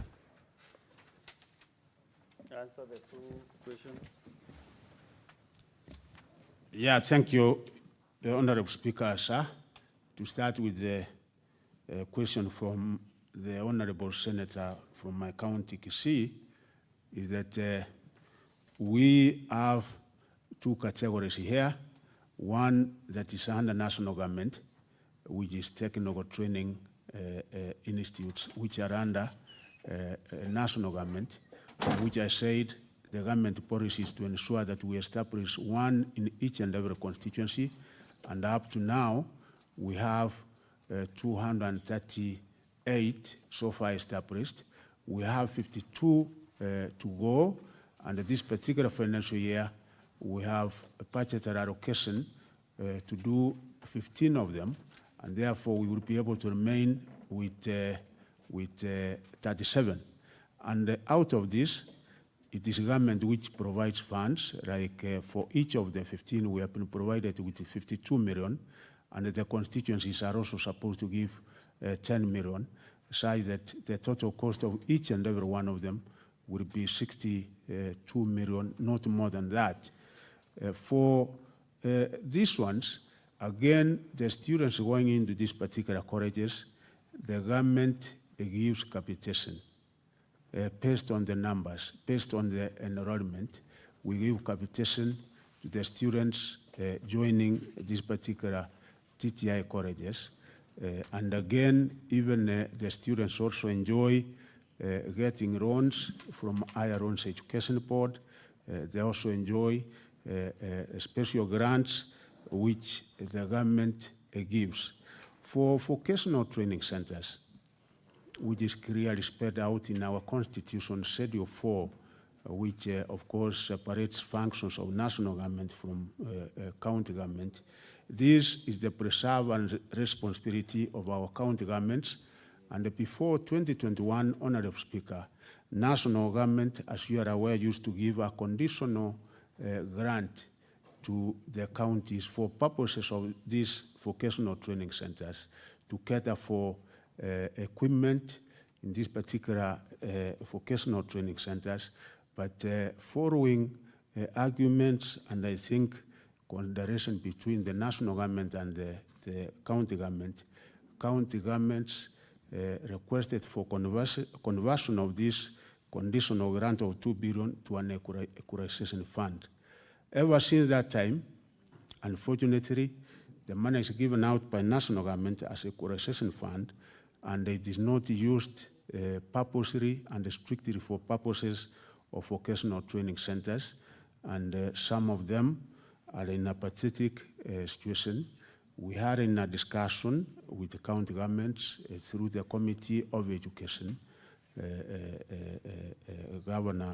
Governor's Committee on Education and the Ministry of Education, what we can be able to do in order to have these particular vocational training centers serve the purpose for which they were intended to serve, because if we also don't get it right here, the kind of technical staff, skilled people with the kind of competencies we require at that particular level, it will be quite a challenge. So we are aware of the problem with vocational training centers.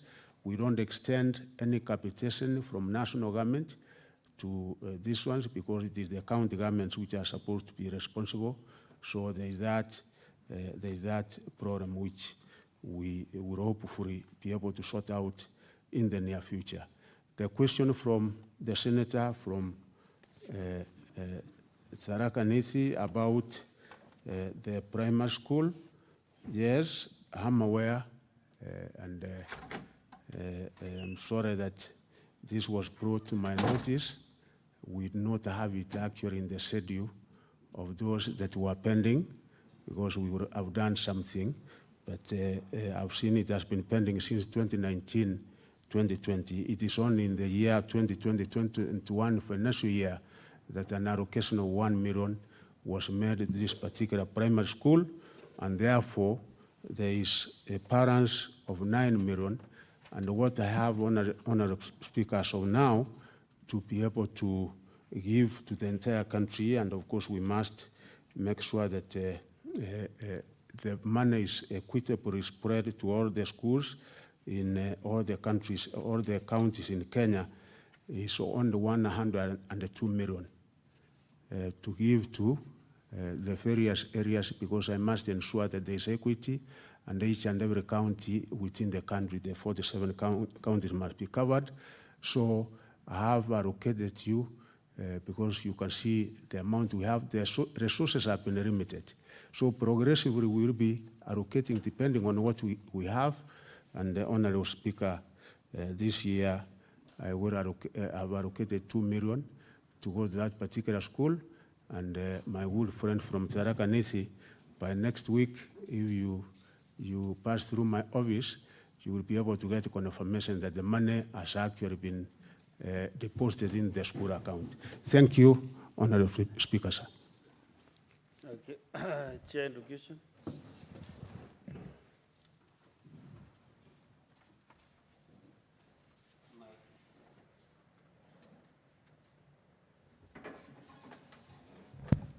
Thank you, Mr. Speaker. I have, and I beg that you allow me to kindly ask Chair Education to place 2 questions to the CS. Thank you, Mr. Speaker.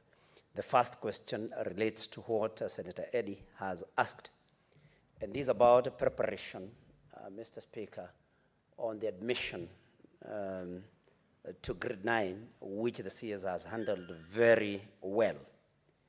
But my question to the CS is, what arrangements are there, even as we gear towards 2026, when we are going to admit the first lot in senior secondary school, that is grade 10.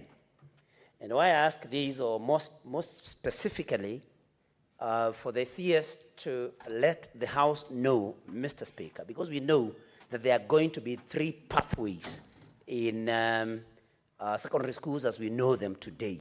There'll be STEM, there'll be arts and sports, and there'll be, if I'm not wrong, languages and business. So the clarification that I'm seeking, Mr. Speaker, is will we have specific schools offering specific pathways, or all schools at grade 10 will offer all the 3 pathways?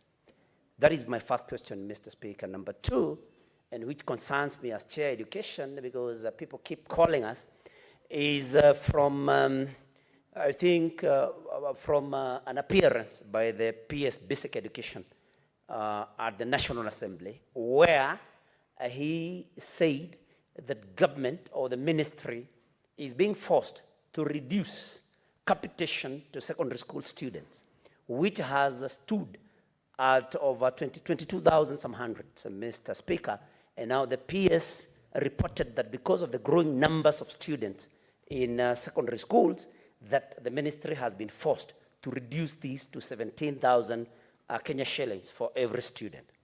So my question then would be, because we know that the allocation to the Minister of Education actually was the highest this year, that is budgetary allocation, are there no internal mechanisms of seeing to it that we allocate more to capitation from whatever has been allocated so that students continue receiving the 22,000 Kenya shillings, if not more? Thank you, Mr. Speaker.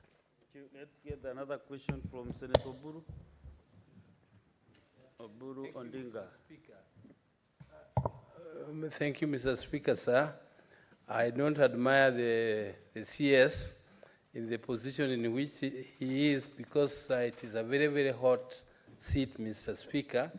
And I have two very quick questions, Mr. Speaker. And because of time, more sensitive. Mr. Speaker, on the Visa Oswald question brought by Honorable Sifuna, it appears the ministry has been losing successive cases to the Visa Oswald community, one after another. And now they have even gone to the Supreme Court, and the Supreme Court referred them to some environmental courts, and Mr. Speaker, they have lost again. Mr. Speaker, why put the 2,000 students in jeopardy? Why does the ministry consider, if you can't defeat them, join them? Why can't you consider, because that trustee is not individual, it is not private, it is for the community, that community called the Oswald community. Why don't you negotiate with them so that the school is managed by the public, by the ministry, in perpetuity, and they continue to be there calling themselves trustees, and the students are not jeopardized? Why don't you consider that option? Because we know schools where that happens, Mr. Speaker. If you allow me, Mr. Speaker, just on another question altogether, on the one of Polytechnic, of TTCs. It's a direct question. So yeah, direct, Mr. Speaker. This is a direct question. What kind of representation do you have? Why do you keep on losing cases? Because I have a TTC in my own constituency, Bondo, where it was so clear I'm the one who paid for land, 10 acres for that TTC, and it was lost. They lost the case. What kind of representation do you really have legally for yourself? Why do you keep on losing such cases? And how many faculties are supposed to be in a TTC or a TTI? You call it TTI. In a TTI, how many faculties are you supposed to have? Because that one we have was supposed to have 5, and we only have building and civil engineering only. The others, like the others which were to be there, are not mechanical, electrical, and all the others. There was supposed to be 5, and none of them is there. How many are supposed to be there in a TTI? Senator Chute. Thank you, Honorable Speaker. Mine will be a very quick one. Under Article 43(1)(f) says that every person has the right to education. In Marsabit County, North Horr constituency, there is a problem amongst the Muslim community and the board of North Horr School on wearing of hijab. Is the minister aware that that problem, which has occurred in North Horr, if yes, how is he going to solve that problem? Thank you very much, Honorable Speaker.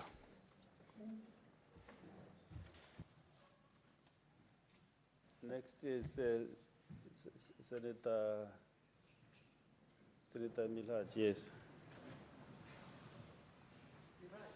Village. Thank you, Mr. Speaker, sir.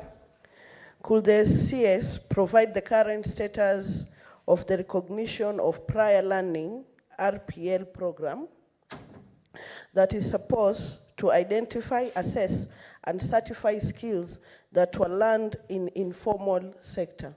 Thank you, Mr. Speaker. Senator Azena. Thank you, Mr. Speaker. And I just want to also ask if the CS can tell the House if he's aware that several schools have been closed in Samburu County due to insecurity, and if there are any emergency funds that have been set by the by his ministry to ensure that the schools in Samburu resume operation, and schools in other parts of the country where insecurity has led to closure of schools and displacements of students.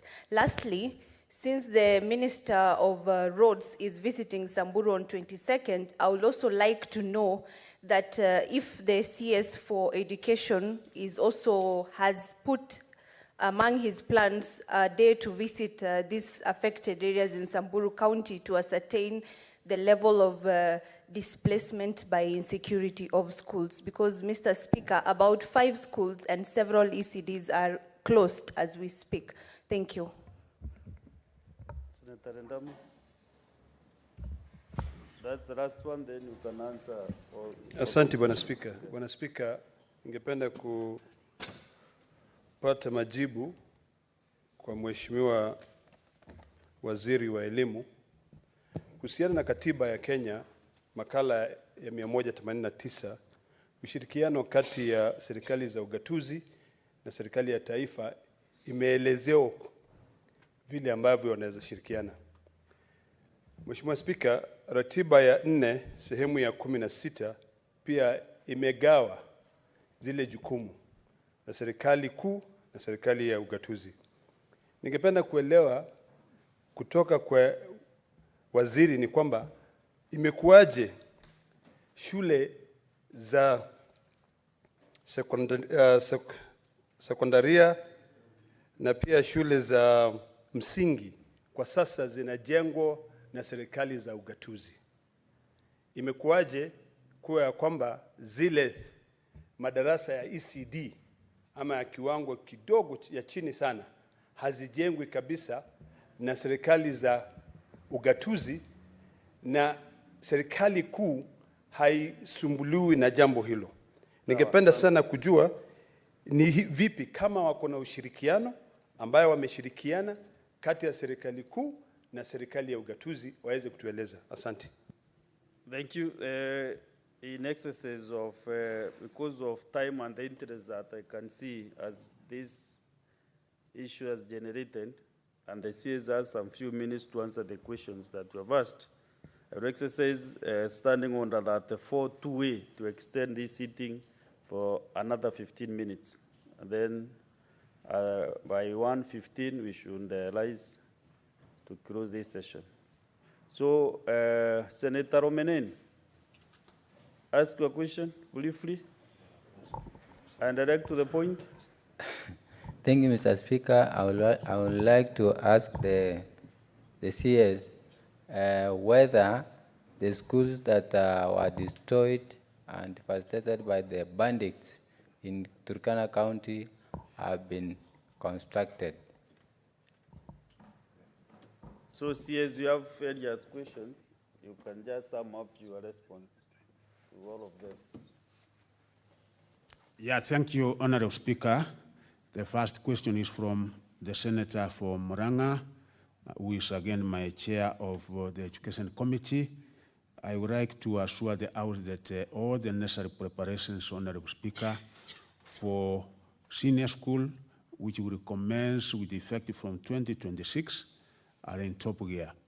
One, we have been able to look at the aspect of infrastructural development, and according to our assessment, because it will be 3 years, and even the number of classrooms and the apparatus we have in a number of our existing secondary schools is quite adequate. So they will be able to accommodate all our needs as far as infrastructural development is concerned. Again, Honorable Speaker, you can be able to confirm that this administration, ever since 2022, we have been able to put in place very good arrangements for teacher recruitment. Up to now, we have been able to recruit 56,750 teachers, right from primary to junior school all the way to senior school. And in order for us to be able to prepare these particular teachers to be properly equipped in matters of junior school and even senior school, we have undertaken a retooling, particularly on areas of pedagogy. We are also worked on the curriculum, not only for primary and junior school, but the KICD is also making the necessary preparation such that when we come to 2026, we should be able to have the curriculum in place. As rightly said, we will have three pathways. One is STEM, science, technology, engineering, and mathematics. The other one is social sciences, commonly known as humanities. The other one is performing art, music, athletics. The purpose of having this, Honorable Speaker, is we are going to, like the years we went to school, you remember after Form 4, we used to have Form 5 and 6, where if you were good in sciences, or if you wanted to take a line in sciences, you were free to take that particular line, because we want to nurture talent. Not all of us can be talented in sciences, not all of us can be talented in humanities, and some of us are very good in athletics, in performing art, and we want to give and develop and nurture talent where it is identified that one is good in a certain area. We are kind of coming up with a plan, and we have come up with a sessional paper. The sessional paper will be discussed in the Parliament, but the many amendments that we have come up with emanating from the recommendations made by the Presidential Working Party. So it will have specific answers. There might be areas where we will have pure STEM. There might be areas where we might have broad mixture. A school is undertaking humanities and also undertaking pure sciences. But I don't want to preempt that particular debate, because I know the sessional paper, once it is discussed in Parliament, we should be able to specifically agree on which way to go.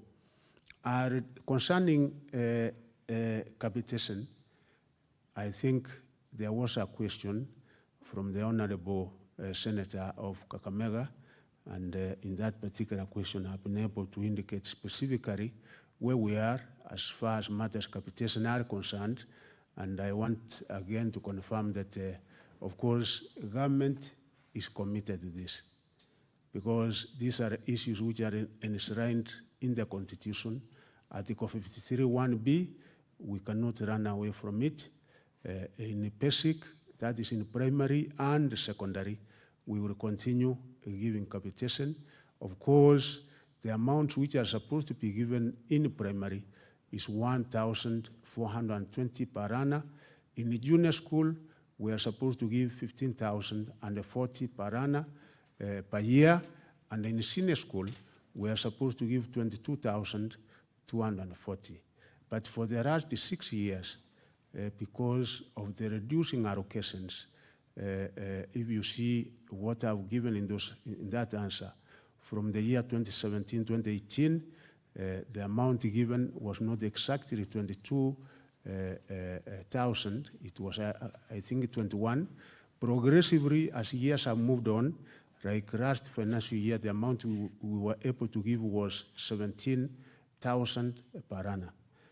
And we are having discussions with National Treasury on this. The Cabinet has been able to direct accordingly, because allocations to education are based on real numbers.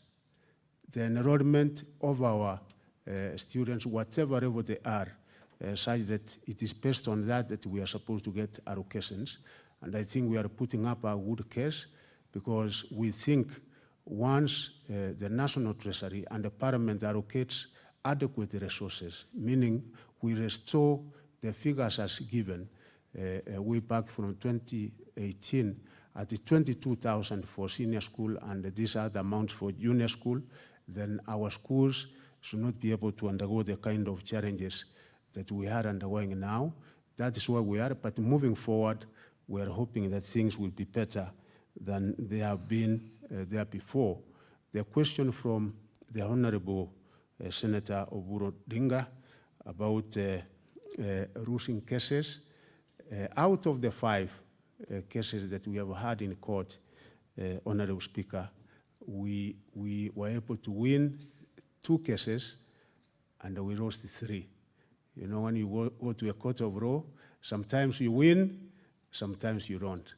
So we are putting up a very, very serious fight, and we are hopeful because, you know, when the ministry is taken to court, we also prepare the necessary required documents, and it is the Attorney General, as it were, who represents us in this particular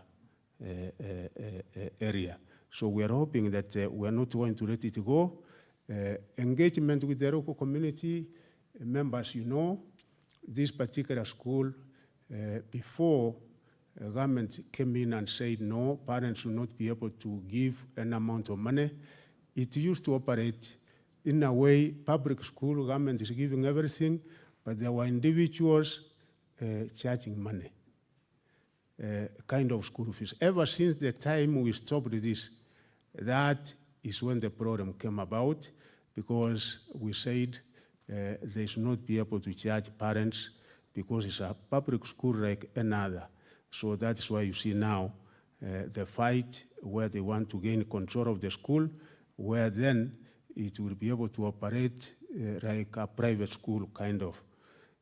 And the faculties in the TTIs, it depends and varies from one TTI to another, but we are encouraging all our TTIs that particularly technical courses, building and civil engineering, electrical, all those automotive, mechatronics, and of course, there are a few other business courses which also you find business, design and fashion, hospitality, you will find some doing agriculture. So it varies from one TTI to another, but we are encouraging that each and every TTI must have at least a minimum of 5 such faculties, programs, and that is why the government this last financial year was able to employ 1,300 trainers. This year we are in the process of hiring another 2,000 trainers so that our TTIs can be well equipped as far as teaching and other equipment are concerned. We are also acquiring equipment this year, 71 of them, for 71 TTIs, such that they can also be able to have equipment in order to undertake all the required programs in any given TTI. I'm not aware about a case concerning Pondo, that again, we lost that case. We have taken note of it, and I think we should be able to take it from there. Marsabit, I think the Honorable Senator knows that ever since my appointment, I've been in Marsabit 3 times.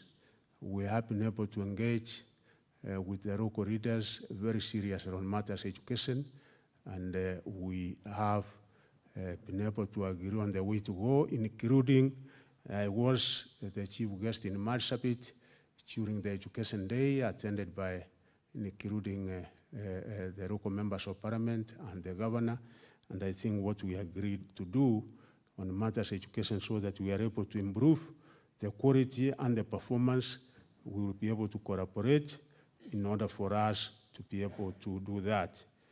Samburu County, I'm aware there have been those cases, particularly Baringo and Turkana. And because of that, you are aware that we were able to give funds to Turkana schools. Honorable Senator can confirm. And Just a minute, Honorable CS. What is your point of order? Mr. Speaker, a very quick one. My question was about Notor on the issue of hijab wearing in Notor. There's a problem, and that is what I will answer that one. Thank you very much. I will answer that one. So, Samburu, probably I require to know the specific names of schools which have been closed down because of acts of banditry, and in cooperation with my colleague in internal security, we should be able to work on that. And where we have been able to remedy the situation, like areas in Baringo and Turkana, we have taken steps of reopening those schools. So, Madam, I think we can engage so that you tell me the specific schools, and we see what mitigating factors we can be able to undertake in collaboration with other agencies in government, and any particular means of internal security, so that we have the schools reopened as soon as possible. Honorable Speaker, recognition for prior running, I'm happy to report this House that this is a policy which has been running somewhere, but we have been able to take it up. We were able to engage public participation. We also took it to Cabinet. It was approved, and I'm rolling out that policy. The Deputy President of the Republic of Kenya will be the chief guest on Friday, and it will give an opportunity for many of our young people, because there are so many people who are qualified. They have the skills and the competencies of making anything, but they don't have certification. So we are also now on that, and we should be able to start giving that with effect from Friday when we are rolling out that particular policy. I'm aware about the Marsabit. I've had a meeting because there are schools which were established by Catholic. There has not been any problem for many years, because those schools have been there for almost 20 years, if not more, and the Senator knows there was no problem. We had an isolated incident last year in one school, and I think there was a recurrence of the same this particular year. We have directed the local community, the Bishop of Catholic. Honorable says we shouldn't be concluding. So we have directed the local community to engage, and I hope they should be able to get an amicable solution in this. Finally, my friend and the neighbor from Narok is that yes, we are distinct two levels of government, but we complement each other. And that is why I said, particularly on matters of ECD, we issue policy on matters where the county thinks that they can be able to come in and support an educational institution such as a primary or a secondary school. We cannot say no, but as you know, it is mainly the members of parliament who are able to support us as far as infrastructure is concerned. So we really collaborate and assist each other. Maybe Thank you. in 10 seconds, you comment on Turkana schools. Yeah, as I said, the Turkana schools, actually, we have been able to repute 5 schools. We gave 100 million to Turkana. The member of parliament is aware. I personally went to Turkana, and Honorable Speaker, I think some of those schools have been reopened. Senator Romenen, you just confirm with the office, and also Senator Zena, you confirm with the CS at his office. So, Honorable CS, thank you very much for your time, for getting time to come to the Senate to answer the questions raised. And therefore, I want to release you so that we can conclude our business. Thank you so much indeed. There are questions which were directed to National Treasury, Lands, and Ministry of Interior. So those questions will be rescheduled, maybe from next week. Therefore,